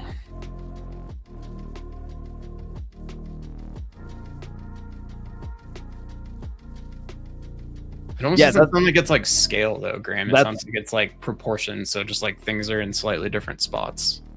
Yeah, that's where I was gonna say scale too. I was thinking you probably need to do. I'm gonna say stupid shit. You're probably gonna need to do like an animation retarget and then change that montage or whatever. However, you have it built in Unreal. Have you tried the retarget? Like that is probably a good idea. Is just to maybe even try the like quick and dirty built-in retargeting tool. That might be all that you need, but. And I'm the same skeleton though. Like the retarget might just make it look the same way that it does now. I don't know. Yeah. There's nothing. Yeah, exactly. I was kind of like thinking through it, and I'm like, I think it would be exactly the same though. So I don't know. It almost feels like you either need a different skeleton, a different animation, or like an additional layer on top of your animation to like modify it in the way that you need it to. But this is a little out of my skill set, so I'm sure somebody else here probably would know better. But I kind of like what Graham's saying. I would have thought the animation would have to be scaled to fit the proportions. That's what I was thinking too. Oh, Brightside, did you set the transform skeleton default size to 1? My drawing, I definitely agree with you that it probably is a pipeline issue, and or again, like you just need some either magic checkbox in Unreal or maybe some sort of like animation modifier or something. But ooh, turning cogs is I'm pretty amateur at animation stuff, so I'm definitely kind of talking out of my ass at a point here. I like what turning cog said. Bone offsets. Look into the ACOM sample. My vague thing in my brain kind of goes like control rig is probably helpful here, but I don't know. Then you're gonna probably start making like alterations that I think you don't want to make because again, I think it's maybe a pipeline thing. So I don't know.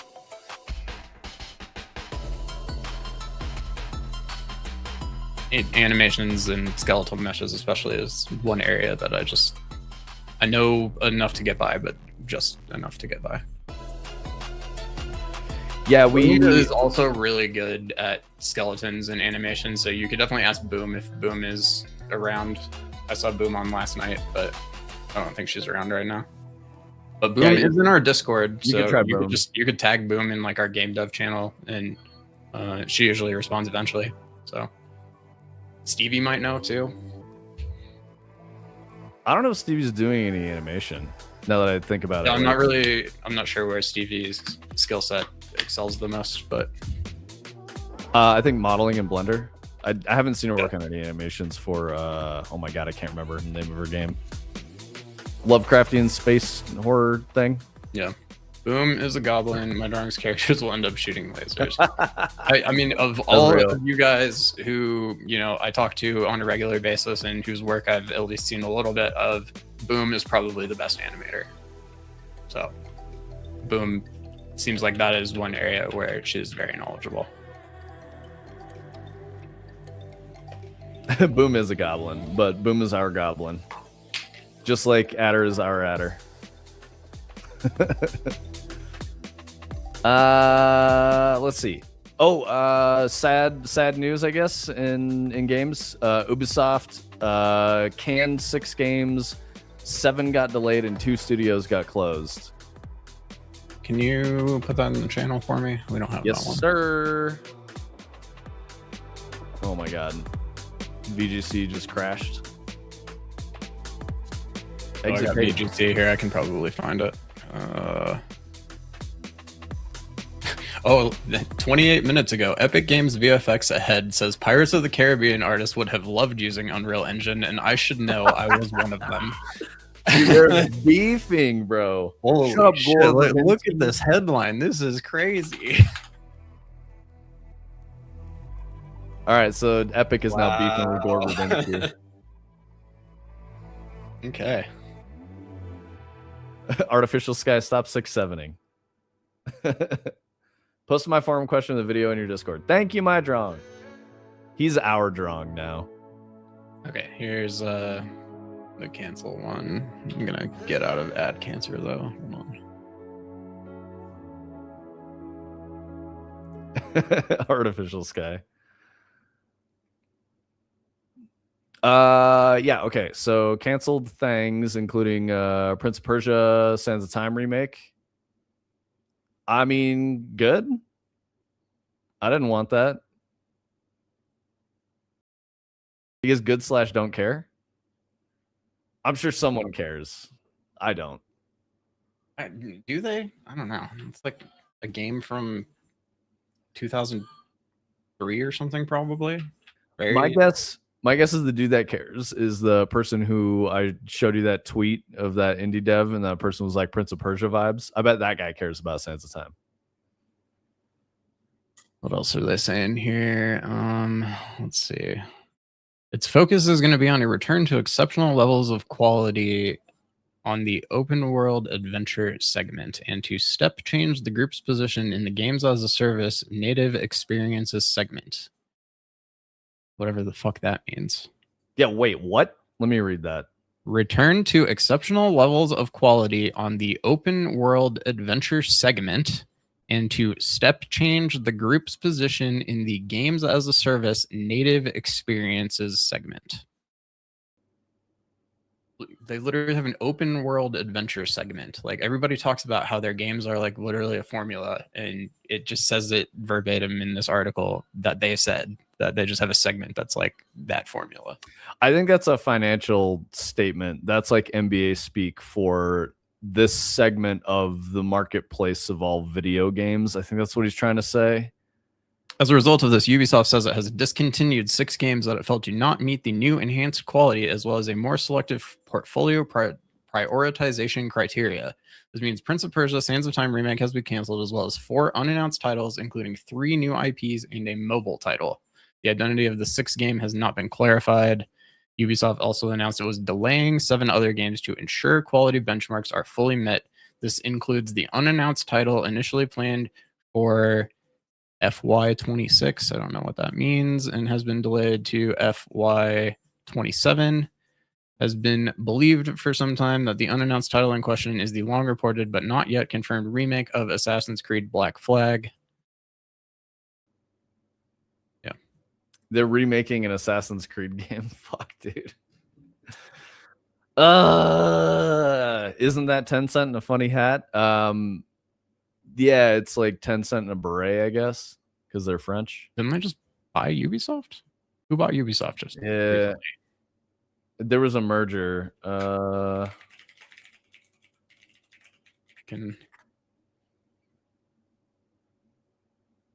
Yep, it's Tencent. 1.2 billion investment from Tencent. 25% minority. It literally is just Tencent now. It's not even in a funny hat. It's just Tencent. I think Turning Cog was spitting with that. It's 10 cent in a beret because they're French. Yep. Yeah. Yes, you are right. Oh man, every day I read this fucking news for you guys so that you don't have to read it. It just like depresses me about this industry. Just like, what the fuck are we doing? Oh my god. We definitely feel the weight of it. Halo leads say releasing on PS5 will grow and connect the community. I don't want to read that shit. That's absurd. I want to see this beef between Epic VFX and Gore Verbinski now.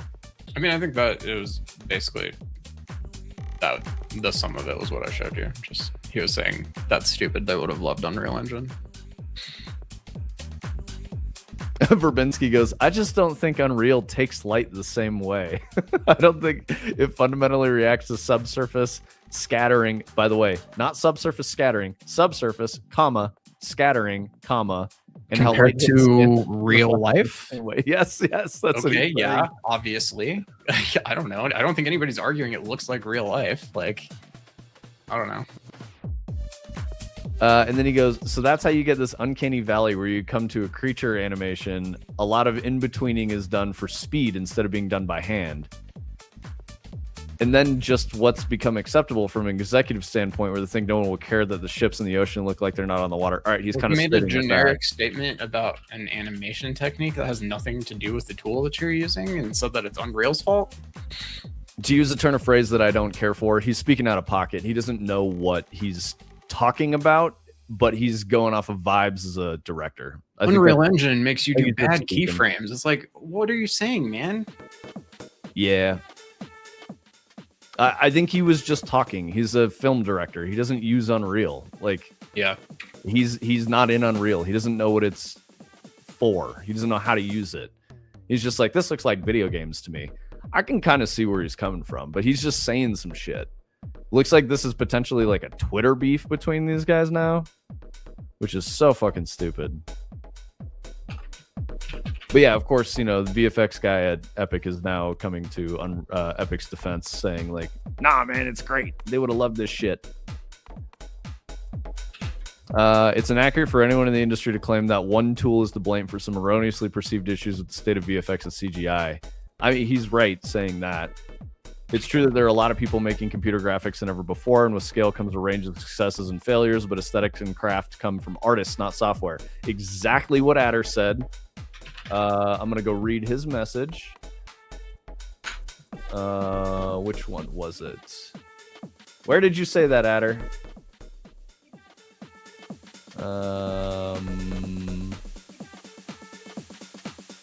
Damn it. Can't see it. Whatever. Adder said something about, maybe it wasn't Adder. Somebody said something about how it's not the tool, it's the artists that develop that look. And this guy agrees with you. VFX lead at Epic agrees. Unreal Engine is primarily used for pre-visualization, virtual production, and in some cases, final pixels. I can guarantee the artists working on big blockbuster VFX films like Pirates 10 to 15 years ago could only dream about having a tool as powerful as Unreal Engine on their desks to help them get the job done. And I should know, I was one of them. This guy spent more than 20 years creating visual effects for film and television, having started at ILM in '99.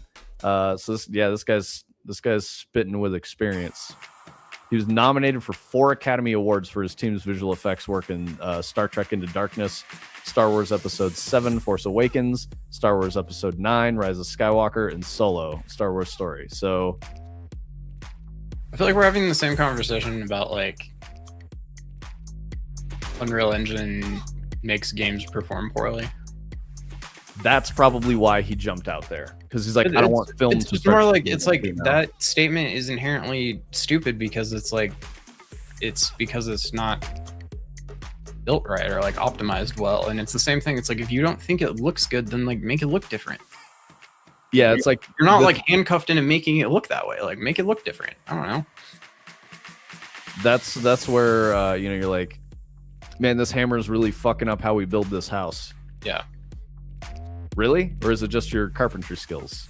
You know, it's probably your carpentry skills. It's not the tool. Yeah, push X to doubt. Okay, I got another one I want to talk about that I don't think we talked about yet. So there's this guy Luke Ross who makes VR mods for a bunch of games, and one of his more popular ones has been for Cyberpunk, and it's been around for a long time. But the contentious thing about this has always been that you have to pay $20 a month to his Patreon to access these mods, and if you like pay once and then download it, you won't get updates or whatever. But a lot of companies take issue with this because while their games are moddable, a lot of the time they have like a clause in their terms of service that says that you can't monetize the mods because you're effectively making money off of their IP, which I think makes sense. But anyways, 2 or 3 times now, Rockstar has come after him for GTA and Red Dead Redemption, and he had the same response that he had now to CD Projekt Red, which they basically came to him and they said, you can keep your mod up, you just have to make it so that it is not paid and it's free and you can take donations, but they have to be optional. And he just went, no, I'm just going to take it down then. And he's done that again for the GTA as well as the Red Dead Redemption mod now. And so there's been a lot of discussion around basically how this guy's an asshole. But yeah, that seems like a tacit admission that he was absolutely capitalizing off of someone's IP. Yes. And everybody thinks that he said another response. I was trying to find like his actual, yeah, right here. So he says something down here about like you could say that like somebody using like Riva Tuner to make their, you know, graphics a little better or look different when they play a game is like the same thing. And everybody keeps going like, but Riva Tuner is free. It's not the same thing. They're literally not doing what you're doing. And he, you know, he just keeps digging in. And yeah, everybody's sad about this though, because I guess this VR mod was pretty good. I haven't actually tried it myself, but yes. So. Wow, and I was reading the bottom of that. He's like, they can't just be grateful that I'm helping them sell more copies of their game. You're selling shit to them. This is the one that I saw where this is somebody from CD Projekt Red that says, Indeed issued a DMCA strike as is available as a paid mod only accessible to Patreon subscribers, directly violates our fan content guidelines. We were in touch with Luke last week and informed him that he just needs to make it free for everyone with optional donations or remove it. And he said, I don't believe you're within your rights of demanding that my software needs to be free. It's not derivative work or fan content. It supports a large number of games which are built upon different engines and contains zero code or assets from your IP. Here's where he says the Riva Tuner thing. And yeah. So. That guy's like, you're coming after my money. So I'm going to take a stance for justice that puts more money in my pocket. I like Turning Cogs thing about the Unreal Engine ruining film. Instead of pre-film trailers, when you go to the theaters, you watch shaders compile for the first 10 minutes. Yeah, dude. That's the future. My Drunk says, this is where the Roblox Fortnite mod model shines. Everyone wins. Okay, I have to say the Roblox one, no. Because the Roblox one is exploitative. The Fortnite one, though, UEFN, yeah, that's great. That's really good. So far, it does have the opportunity to go the Roblox route and just be disgusting, but hopefully based John Epic doesn't do that. I know it's Tim Sweeney, but I'm just saying. He's John Epic. Yeah, I don't know. I think in particular, a lot of people have always taken a little bit of an issue with the fact that this guy charges for his mods, you know, whether you agree with it or not. And I don't know. A lot of the companies have a big problem with it, of course, but it's always been a big discussion. You know, I've been really into VR, and he makes a lot of the only VR mods for a lot of games for whatever reason, and you're kind of either forced to like pay him or not be able to play the game in VR. So interesting. Yeah, that's kind of crazy. Yeah. Oh, and like, I don't know if we saw it mentioned, but a lot of people have done like a little bit of mining on what his Patreon numbers look like, and you know how much money they think he's making, and the number that everybody has come to is probably about 20K a month income off of just game mods from games that he didn't make. It's as someone who makes games and has been doing it for a while, I'm not on his side. Brightside guaranteed if they offered him a job, he would say some snarky asshole bullshit like those responses on Twitter and not want to take their job. So definitely strikes me as that type of person. And he'd be posting the email he got about the job offer and saying, this is why I'm not going to take it. Fuck these scumbags. I'm the little guy. I'm a champion. And they just want to take advantage of me. Like, yeah. And he's like a ticket scalper, if that makes sense. I know that's too reductive, but I'm just saying he's like a ticket scalper in my mind. Like, it's the same thing when I was complaining about Chris Scullion talking about demanding, you know, accessibility features that turn off swear words in a game. Chris Scullion's job doesn't exist if games don't exist. So it's really weird to me when a support industry starts making demands of the parent industry. I fucking hate that. And modders are in the same boat. Like, yeah, I understand, like, making mods is cool. Like, it's awesome. Making mods often leads into making games yourself. That's what fucking Adder did. Like, I've worked with so many people who started as modders and then were like, all right, I'm putting on my big boy pants and I'm going to go work on the real thing. I get how that. Turning Call got started too. I think he was doing Fallout mods, if I remember correctly. Yep. Very important. And I think CDPR was pretty reasonable with saying, like, dude, just make it so that, like, people can donate to you if you want. We just don't want you directly profiting off of it and requiring sales for every single, you know, version of your mod that someone downloads. Like, it's interesting that he would go, reasonable. I would rather make $0 than fewer dollars. But, like, whatever. Immature take. I really think that maybe he feels like if he caves on one, then all of the other game devs are going to come after him to do the same thing, which they should. Yep. And, you know, he's going to lose his 20K a month income stream, which I would imagine a quarter to a third of that is probably from Cyberpunk, so he's already going to be taking a big hit. But, yeah, I don't know. Dude's an asshole. I don't agree with it. Yep, and I like what Brightside said. That's what I mean, too. He's literally someone no one wants to work with, regardless of what he brings to the table. Yeah, his attitude's wrong. And so I guess this is tricky, because on the flip side, you'll absolutely be interacting with some, like, huge corporation, and you're, like, positive about it, and you're like, yeah, man, that's cool. I want to, like, help and support. And they're like, sweet, do it for free. And you're like, well, I'm not getting anything out of this at all. And then they're like, well, do you want a job?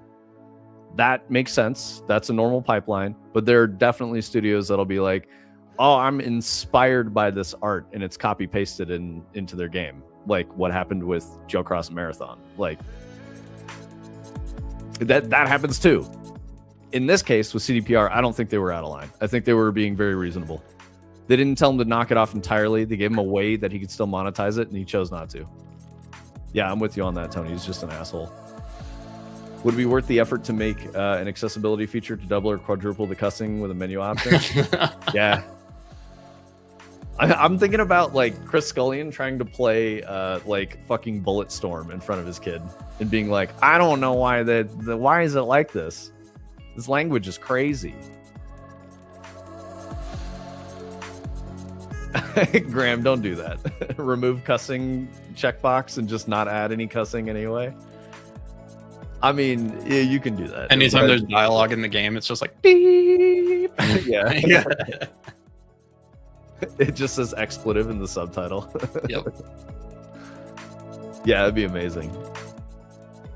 Tony, what were you doing again? You're doing the inventory system, vibing it? Yeah, I'm just trying to get the quick bar to show the right shit now, because like we got the guns to appear, so we're just missing reticles as well for some reason. I'm trying to figure out why, but there's some errors here, so we're probably referencing something wrong. But I'm just gonna do this while we're talking. I gotta pee too. I'll be right back. Yeah, I also have to pee, but I'll wait. We got like 10 minutes, so, you know. I'll hold it for you guys, chat. I will hold it for you. Pee is stored in the balls, from what I understand. This is the internet has taught me. So when the balls fill up, then you can pee. Balls are not full yet.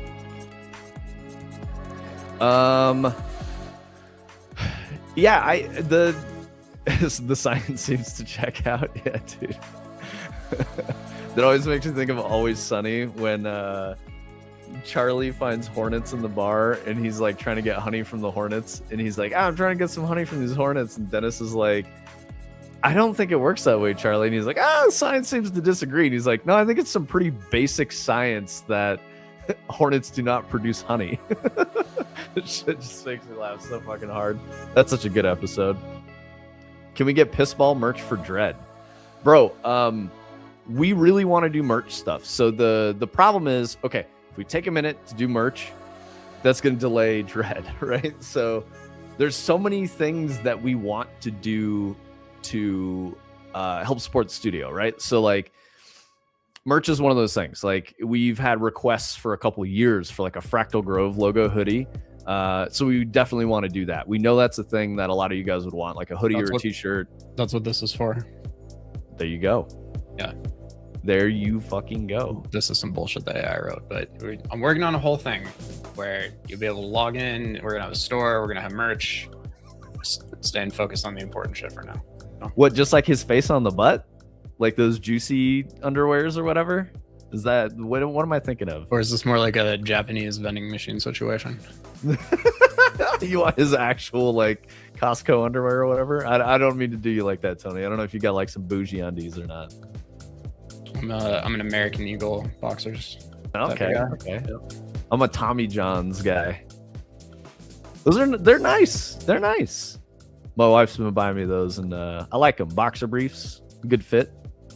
In case you guys are wondering, they do have a weird dick flap though. It's not on the side like, you know, the diagonal one.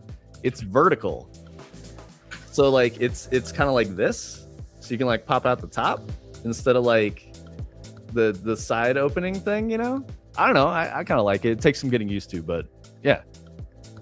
Answering the important questions. Exactly. Brightside knows how to get me onto some weird shit. My drawing, you don't know shit about bird law? Yeah, dude. It's boilerplate. That episode is so good. We are suing you. Right, I would love we that. got you. Yeah, let's watch this video. Oh, Tony, do you want to talk about that at all? The Peloton workout days? I'm kind of excited about it. I got a Peloton. I literally wake up in the morning since I got it and riding within 5 or 10 minutes, and it's been very positive for me so far, I think. Fuck yeah, dude. Fitness, boys. Yep. Get out there, get fit. It'll change your life. It really does. I did one this morning where Armin van Buren was DJing the class live. That was pretty cool. Yeah, dude. All right, Mahjong, what are we looking at here? So we got a walk animation.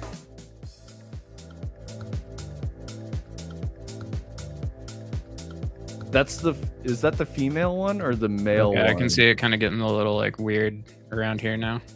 Yeah, okay, yeah. Okay, and this one looks better. Okay. The shoulders are too far apart. So we got material, human male chest here. Is that what you're using on the first one too?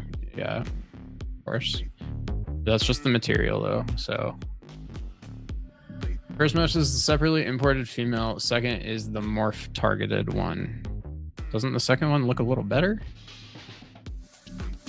Or maybe, like this one looks pretty good.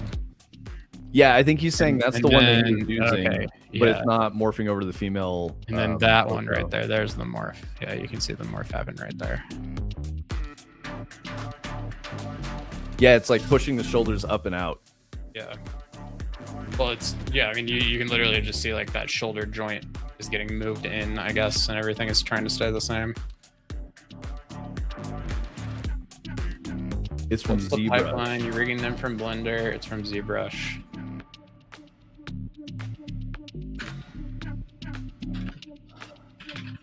I wish we had an art expert, guys. just on our team. We still need one. Sushi Fu, I fucking forgot to message you, bro. I'm so sorry. I hope you're still here, but I forgot to message you about some stuff if you wanted to do some things for Dread. We'll see what happens.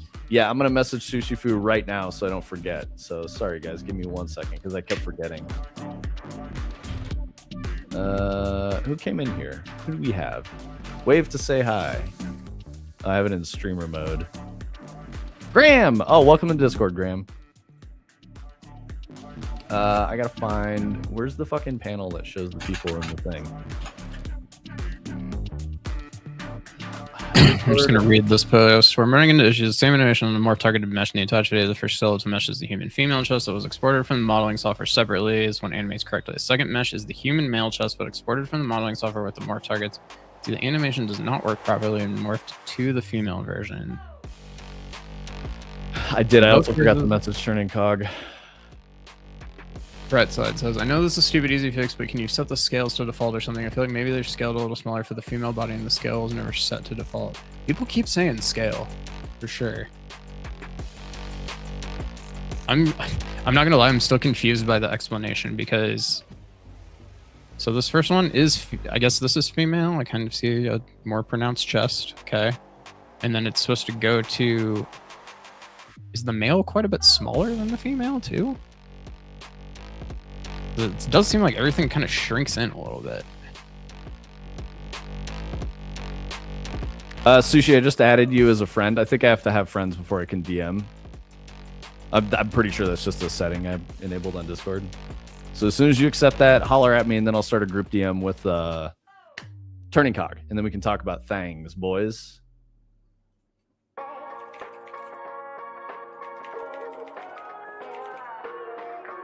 What?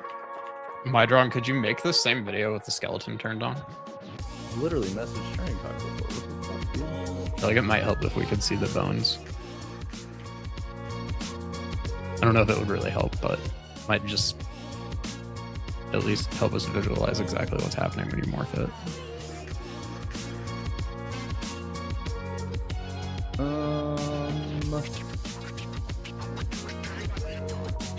Turning Cog, add friend. All right, cool.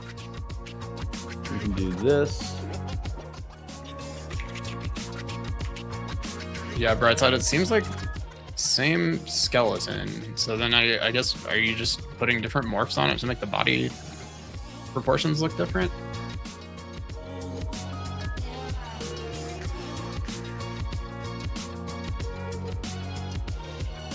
Whenever I have to deal with stuff like this, it's just kind of like a mess around until I get it figured out type thing, or not. But Turning Cog, I had to add you too. So please accept my friend request, and then I'll message both of you. And it's the reason is to have you both in the chat is because I'm going to talk to you guys about the same thing. It's not like you're still special. You're a special, unique boy, Turning Cog. Don't worry. Oh, Turning Cog, do you want to tell everybody what you messaged me on Discord this morning? I'm not going to expose you if you don't want to, but I think it's exciting. Thank you, Sushi.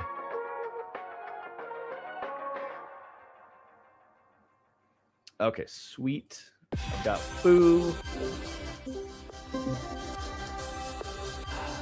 I'm an idiot, clicking the wrong buttons. Yes, let's go. That's my Discord join sound, guys. Mute yourself. I'm clicking the wrong shit. Fucking professional streamer. My drawing there says there are two skeletal meshes in the video. They are created the exact same way in ZBrush, just exported differently. When the female is exported as a separate skeletal mesh, it animates totally fine. When the male is exported with morph targets, it animates fine, but the morphed female version does not. Well, so clearly the morph targets are your problem, but that's pretty obvious. Male is exported with morph targets and animates fine, but the morphed female version does not.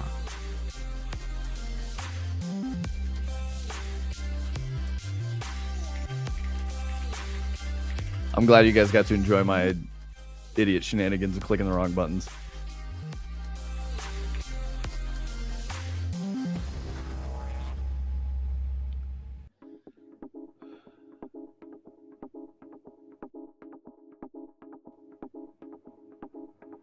I'm glad that we're at least attempting to help my drawing here. And chat is rallying.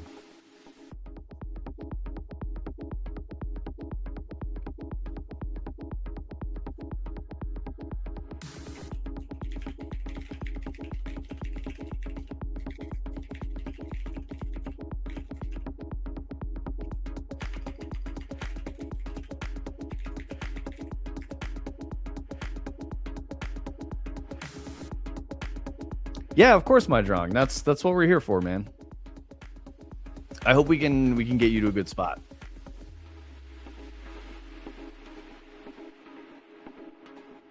Did clips blast into the stream? Did you guys hear that? It probably came through my mic a little bit, but I heard something happen. yeah. Yellow diamonds look like pee-pee.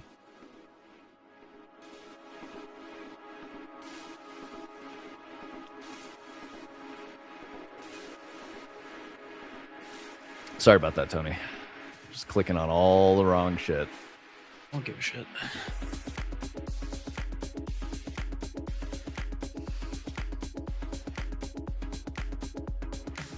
Yeah, we need an animation nerd in here. Turning Cog apologized to you, Tony. For what? I don't know.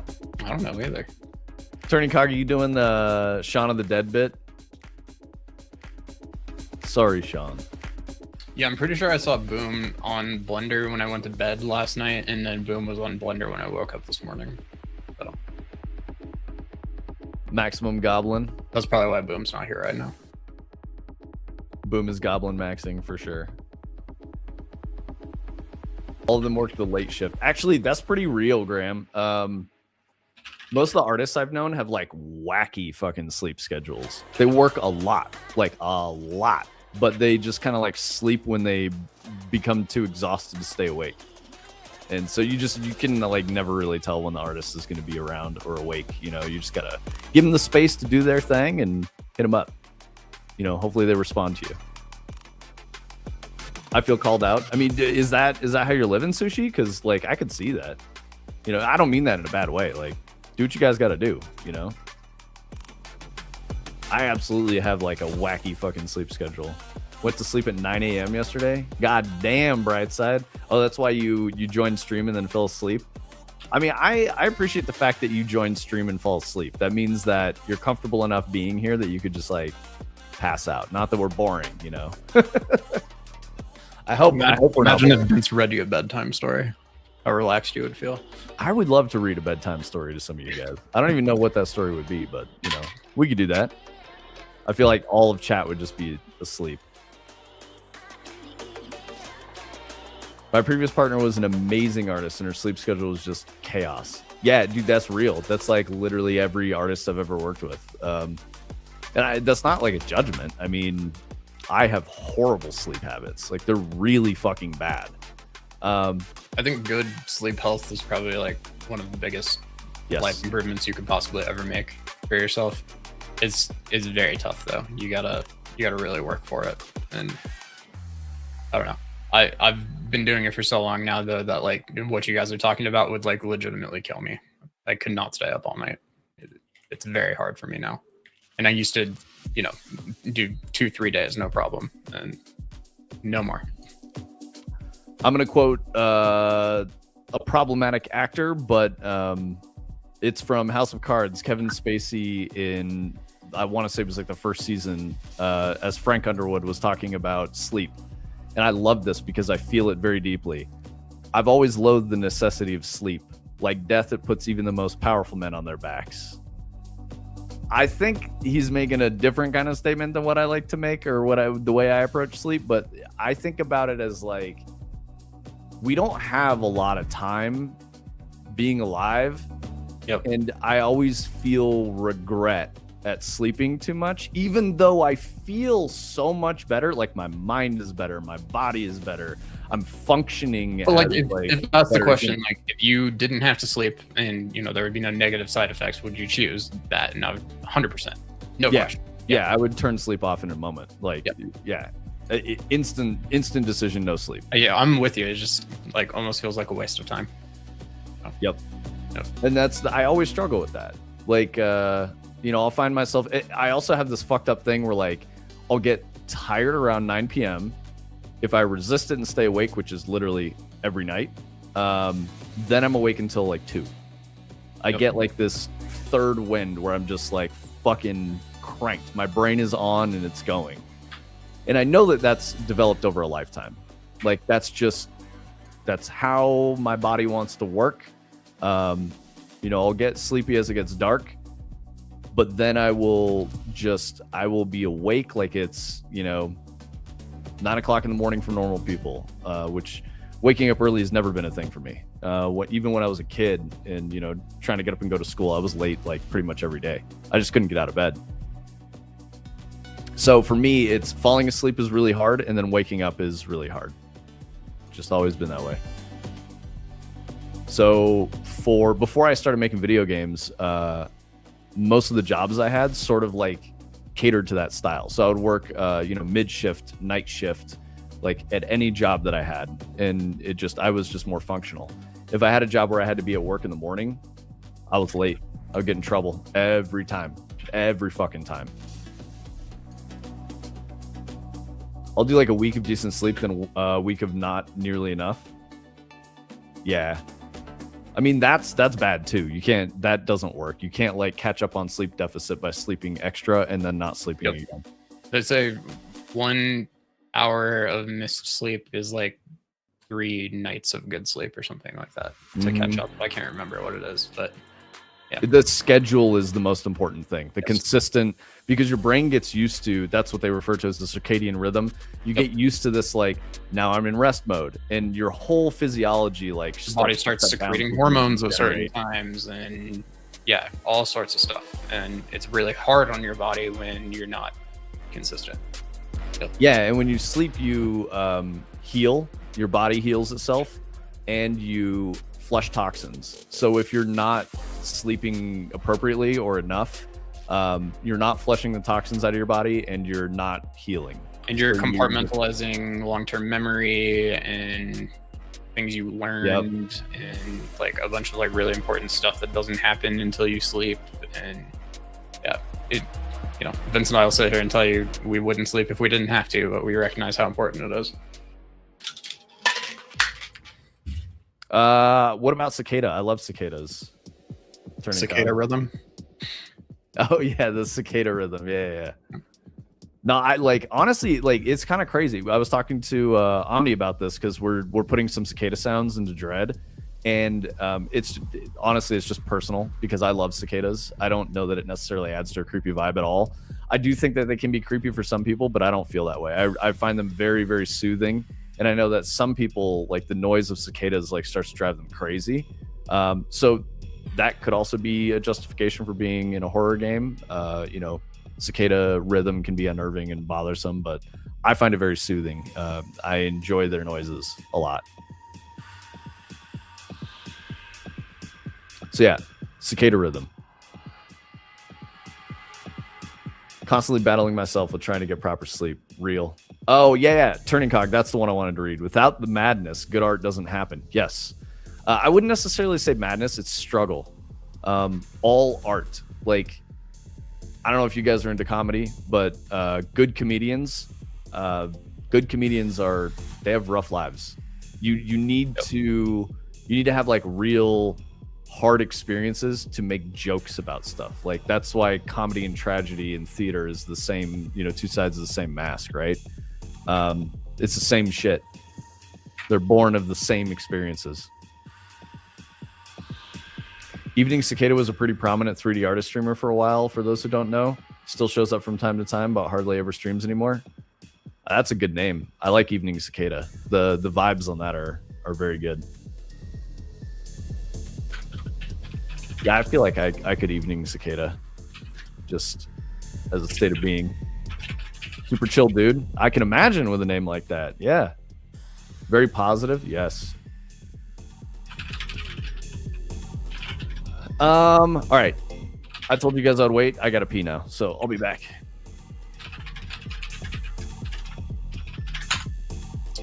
So yeah, I'm just going back and forth with cursor right now because we're not getting reticles on the second and third weapon, but we are on the first, and it looks like they're set up the same. So I'm not entirely sure what the problem is yet.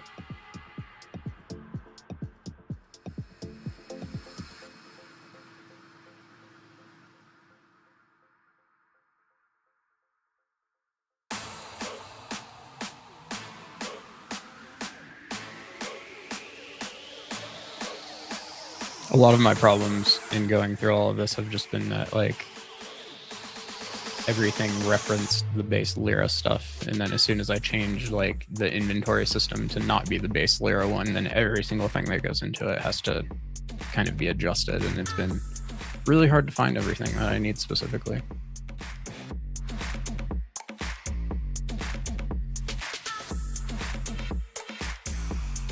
So this is where our reticle config should. We need the see. This is what I'm talking about. We have these are the base ones, and then I've called my plugin operator. So I have to change it to like exactly the same thing.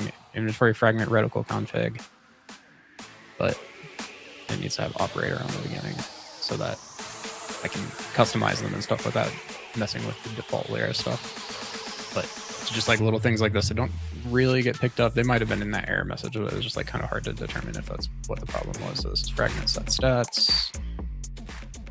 This one is quick bar icon. This one is equipable item. And it's gonna make me redo these. So we're on rifle. We need the one from our folder here. It's too late turning cog. I got back already. No nap.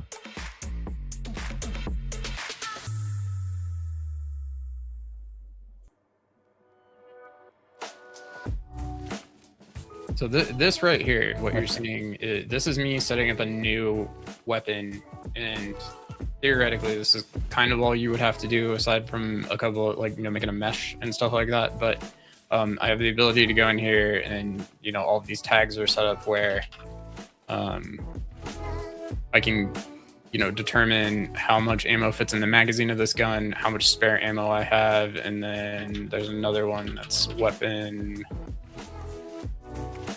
maybe like current ammo or something like that. Spare ammo, magazine size, magazine ammo. So magazine size is the other one that we care about. So since this is a rifle, I believe it's like 30, 60, and 30. So that will determine that our magazine has 30 in it. When we spawn, it can hold 30, and we have 60 backup. This is going to show what like a pickup would look like if it were in the level, and it can have like a color. And then we can do the reticle as well. So we have the reticle for the rifle here. And then we can also put the ammo counter for the rifle on it. So this is modular too. We can add multiple pieces to the reticle for this gun just by adding array items here after these things are set up. And so this is where kind of the Lyra setup, in my opinion, is really cool. Again, some of the more game feature oriented stuff and the stuff that's like allowing you to build Fortnite that has Battle Royale and Mario Kart and Lego Minecraft and all of this stuff in it. Probably not super useful for, I would say, a majority of projects, honestly, but some of this stuff I think is really good. So right now I'm kind of copying what they do in Shooter Core.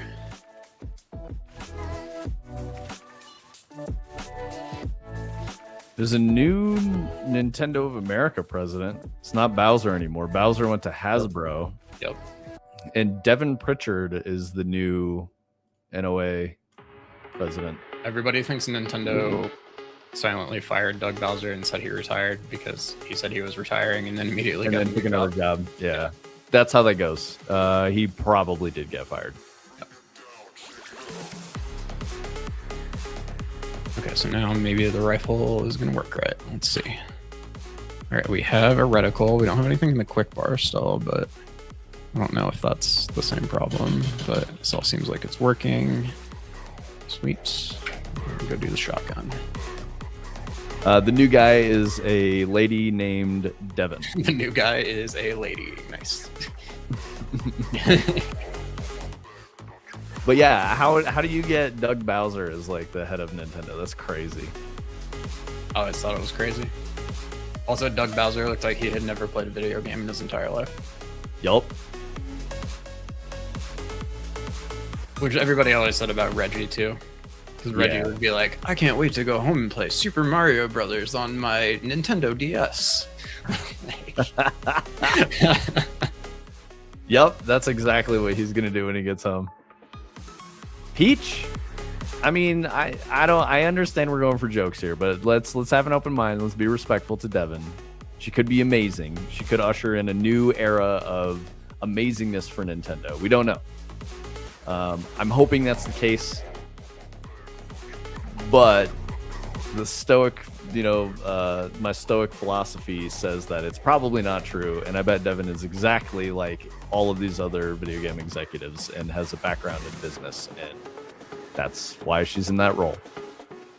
Probably maybe politics real well. Really likes Splatoon or something that is really like not Nintendo core. I mean, Splatoon kind of became Nintendo core. I know Splatoon is beloved, but it doesn't. Yeah, people like Splatoon. It's just, I don't know. I agree with it you. It represents like Nintendo kind of a divergence from traditional Nintendo shit that I don't really care for. Kind of a crazy statement, but I was just thinking, like, the vibes that I got from old Nintendo games are like the same vibes that I got from like Hollow Knight. Not Silk Song, but like the first Hollow Knight. Like high levels of polish. Like everything is like a cohesive feel to it. Art style, sound, action combat. Like everything is just all dialed in together. And yeah, I feel like Nintendo's missing that. I wouldn't say Splatoon was that. That's like an appeal to a new generation to play video games. We got wacky squids, y'all. And I feel like Mario games tend to be more timeless because they're like rooted in the human experience, not a generation's culture. And I feel like Splatoon is a generation's culture. Yeah, that's a pretty wild abstraction, but I don't know. That's my feeling about it. Literally just my opinion. Okay, so Devin Pritchard, she didn't really say anything. It was more corpo speak, but she has to. Like, there's a board, and her job is controlled by members of that board and shareholders and shit. And if she fucks up, she's going the way of Doug Bowser and has to go work at Hasbro or something, right?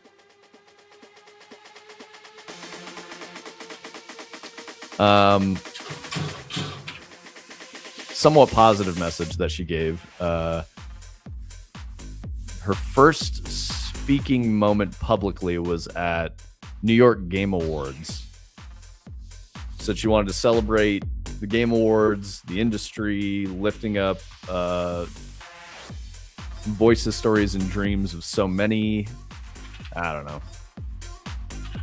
We're all a family, guys. Type shit.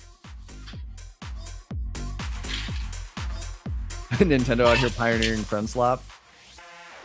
I don't think so, dude. I think Indies pioneered friend slap. What would you say? I think first. Okay, throw this out there. I think the rise of friend slap was COVID. That was when people were playing because what's that? It was Among Us. Yeah, exactly. I was gonna say Among Us and Fall Guys. Yep. That time when people couldn't go hang out with their friends in person, they were playing friend slap. Yep. And that has sort of turned into, we don't have to hang out in person anymore. We can just friend slap online. Yep. And that sucks. We still need to hang out with people in real life. Yesterday, I do kind of like we made this game that's kind of silly, and it's just so that you have an excuse to hang out with your friends. Like, I do enjoy that, but I also agree with you. It's like, that's not the only thing that we should be doing. Yeah, we should go do shit in person with each other. I'm really bad at that, admittedly. Tony knows this. I don't fucking leave my house. We get them out of the house when we can. Yeah. Joke's on you. I didn't hang out with people before COVID either. I mean, that's real LFQ. You hang out on the internet with the internet homies, which is totally cool. Man, I'm like biting back all the jokes about Greenland and Denmark and how we're going to be able to hang out because of all this stupid politics shit. I know that's probably pissing you off, LFQ, and I don't mean to do that at all. I think it's funny. I'm just trying to make jokes. Hanging out with real life friends is exhausting. I mean, hanging out with any human beings is exhausting. So like yesterday, I went to go check the mail with Sparkle. and we walk by a neighbor's house. I like this neighbor. He's a cool guy. He's, older dude. He's retired. He's like late 60s. But he was like, "You guys look like you need a beer." And I was like, "I could have a beer." And I was like, let's go get a beer on Friday though. Let's go to the brewery at a different time. He goes, no, come in, have a beer. And I was like, "Oh shit, you're just giving away beers now?" And Sparkle was like, "Nah, I gotta get back to the house." Totally fine, I understand. So she just went back home, but I went and hung out with the neighbor. We had a couple of Yinglings and just sat there and chatted. It was good. It was a good time. We didn't really chat about anything of substance, but sometimes like small talk with a stranger is like, it's important, man. You gotta have like the social muscles, flex them a little bit. Remember what it's like to interact with human beings. Free beer? Yo, exactly. F that neighbor who was taking Vince away from Tarkov time. He did. He did. That's actually very real. I was going to play Tarkov with Omni and Tony, and yeah. Oh, LFQ. Round 2 did come home. It's literally on my desk. I came home with it. I was like, "I gotta go, bro. I'm sorry, Doug." And I came home, finished this, and played Tarkov.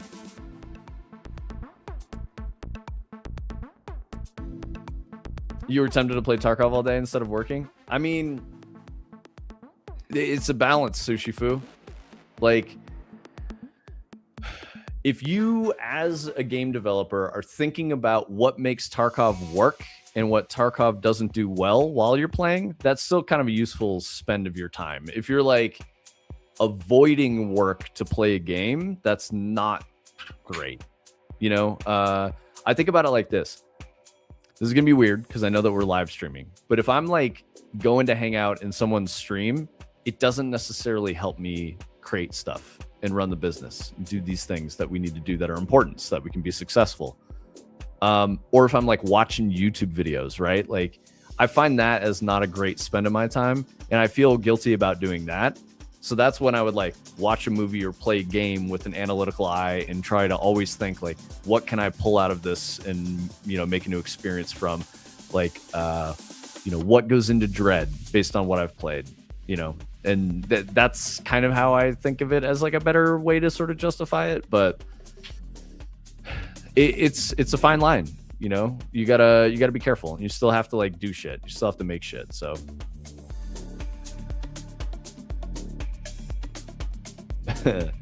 Yeah, I did yoink the beer. Yingling's good, by the way. Apparently, so he was telling me this. So he's from the East Coast. He's from like Delaware or something, and he was saying that they don't know anything about Yingling in Colorado. No, dude, I went to college with some East Coast kids, and they would bring a pallet of that shit back with them when they would go home for Christmas and stuff because it was their favorite beer. Couldn't get it here anywhere. Families were shipping them over and stuff. I think you can buy it here now. I think they finally distribute them here a little bit, but. He was telling me he could not find it. The only reason I knew about it is because like we had a bunch of friends from New Jersey, I'm pretty sure, that went to CU. They would always have Yinglings. It's this Yingling traditional lager. It's an American beer. Colorado and Texas has it now? Just specific gas stations? Ah, okay. Yeah. So, I remember it was a big deal. People were excited that we were getting it. So he was telling me he had to go to Kansas to get it. So, he's an old man. He may not know. He may not know that it's here. Yingling and Lone Star are the go-to around here? Hell yeah, dude. I haven't had a Lone Star in forever.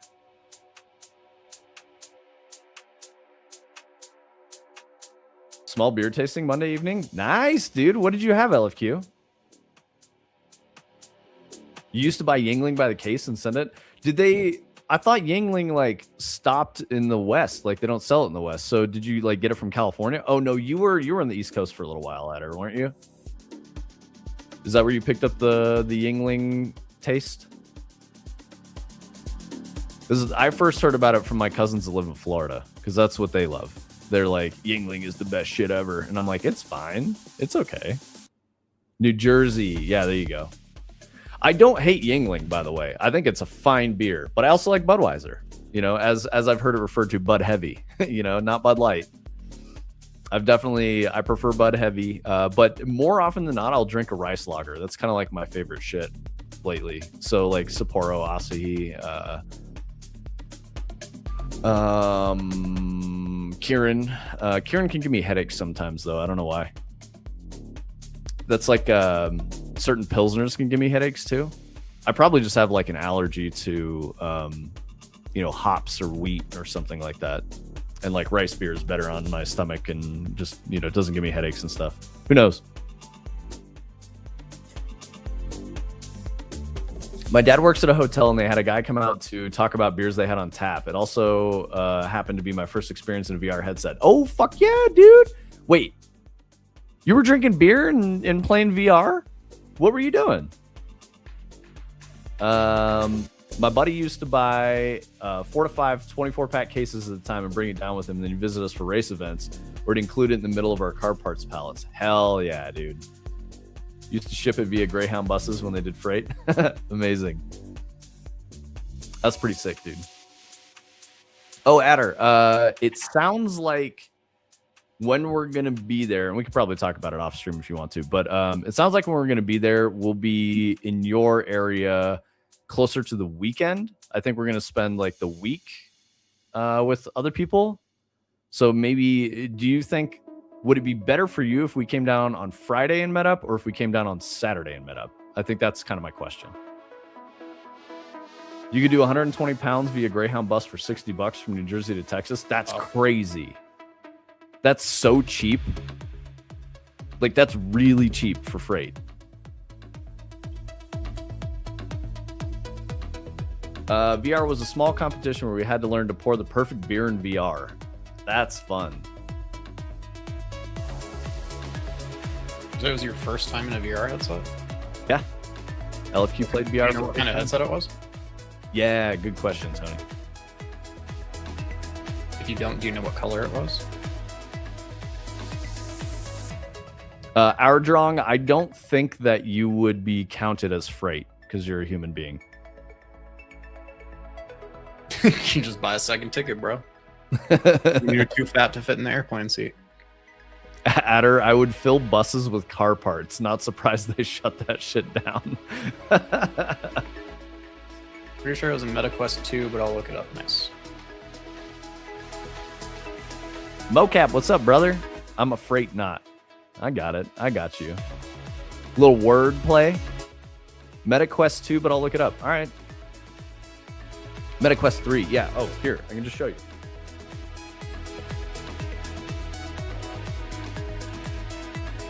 Yeah, the big difference is like the cameras on the front.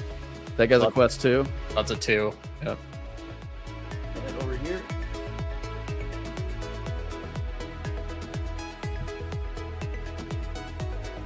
That's a 3. You got these things. This has a Bobo head mount. So this is an aftermarket head mount instead of using the cloth strap, but otherwise it would look like this.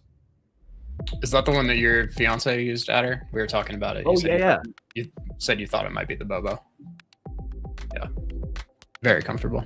It is. It's a good headset or a head strap. Is that what they call it? Something like that. Head strap. Yeah.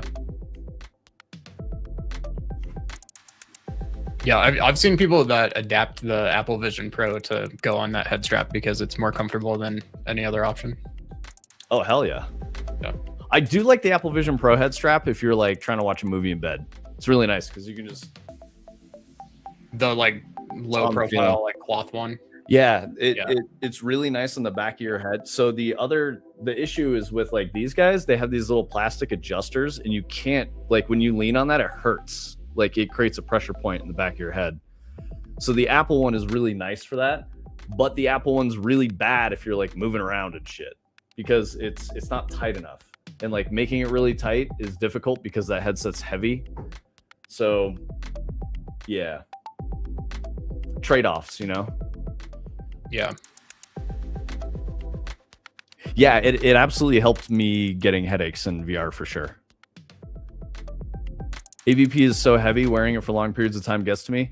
Yeah, dude, Quest 3 is shockingly light for everything it does. Especially with that Bobo headset or head strap.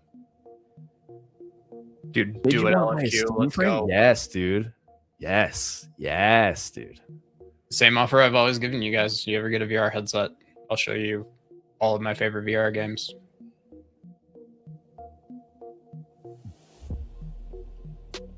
Omni, have you checked out?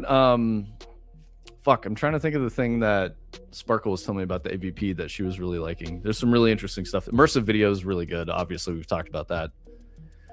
There's some new thing. Oh, that's it. Are you tracking F1? F1's going to be on Apple TV or Apple Plus next season. And they've been working on an app for AVP so you can like spectate races with the AVP while you're watching the race on TV and pass through. Oh yeah, it'll put like a 3D racetrack on your coffee table with like a map of where the cars are and stuff. It's really cool. Yep. Yeah. That's all next year, Omni. Next season is going to have all this shit. So it'll be very interesting. Yeah, it's going to be cool, man. I'm also like still 5 races down, even though I know how the season ended. We talked about this. I didn't catch up to see how it all shook out, but I was happy with the final result.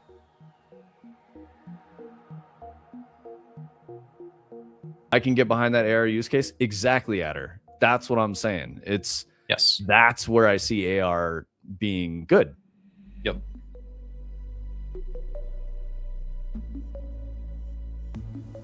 Yeah, LFQ, I do think next generation of like head-mounted displays is going to be glasses. It needs to be. When you can just put on a pair of glasses and then like do shit like normal, and you have AR and VR and all kinds of other shit going on, that's when it'll be very good and people start adopting all of that.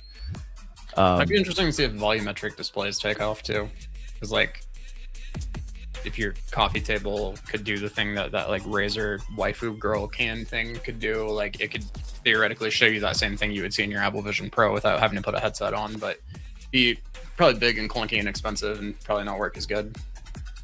Yeah, absolutely, Adder. I don't think it's like a surprise to anybody. I've been saying this for years that VR for like widespread adoption by general consumers, the VR headset needs to be as easy as putting on a pair of glasses and you get everything there. I imagine what we're going to see in the future is they will be what do you call it, Tony, when you have like a secondary display? So like it'll probably run off of your phone and then you'll have a secondary display so that all the processing is offloaded to a different device and it's not on your display itself. I think I don't know why we haven't gone there yet. It blows my mind why we haven't gone there yet. Like, it doesn't seem like it would be very hard, but yeah, I don't know. I mean, they're getting there. It's coming along. We're getting a lot of headsets now that are copying the Apple Vision Pro with the battery external, and I think that's a good start. But it's like, again, just put the whole thing in there and have this weigh 3 ounces. Yep. Cancel Quest 4, moved to AR glasses and lifestyle apps, shut down first-party games, and shifted existing teams to Reality Labs brand from Oculus branding. Yeah, that was the meta stuff. We were talking about that last week. Adder has a personal connection to that, so yeah, it's rough. Sucks. I mean, shit, Ubisoft just canned a bunch of people today, so the industry continues to make cuts. The wheel of progress continues to turn and crush people beneath it. It's just how it goes. Yeah, more from Ubi today, dude. Let me read 7 games.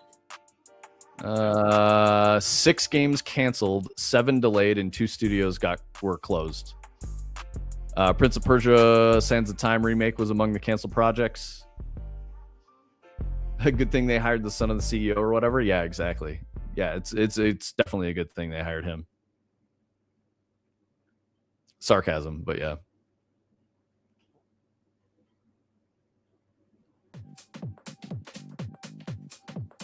I think I'm tapped out on the news and stuff. Tony, where are you at? You want to? Yeah, I was just seeing if I could get this going, but I think we're pretty good to wrap up here. So sweet. Appreciate you guys all coming through. Yeah, we're just kind of vibing today. I don't know. I think we're gonna maybe start playing Dread a little closer to the chest on some things. We haven't really talked about this, but that's what I was thinking about this morning. So I'll probably keep working on it on stream, but maybe not on certain things. So I do kind of want to maybe start looking at some like Miracle Maker stream connected Unreal stuff. So maybe we'll do that tomorrow if we don't look at Dread. I do owe Turning Cog a looking at his lights that he made for us for Dread, so maybe we'll do that first and then move on to something else. So, what's up, Claw? We're actually wrapping up. We're over today by a half hour, so we're wrapping up. But Dread's going good, man. Yeah, Tony was working on other stuff today on stream, doing things with the like stream manager and like merch stuff and website. And I was talking to Turning Cog about the city sample a lot yesterday, so I wanted to show him this thing that we were discussing, and yeah. So, but yeah, it's good stuff, Claw. Yeah, Dread's coming along. We're doing Dread things. Yeah, no worries, LFQ. No, you're good, man. I appreciate when you're here, and thank you for the resub at tier 3. Goated. Looks like Sushi's live, so maybe we'll raid that way today. Yeah, we're gonna go see Sushi, guys. So yeah, everybody show some love. I'm gonna get that raid started for the Sushi bro. I appreciate the game dev network that we're developing here. I have a dream that maybe we'll just carry like one stream by raiding each other without ever stopping for like days. Yes. So that's the goal. Start thinking about it. All right, raid's ready in 2, 1. Right. Love you guys. See you tomorrow. All right. Take it easy, everybody. Go say hi to Sushi Food. Drop some trees in chat. Yep. Later.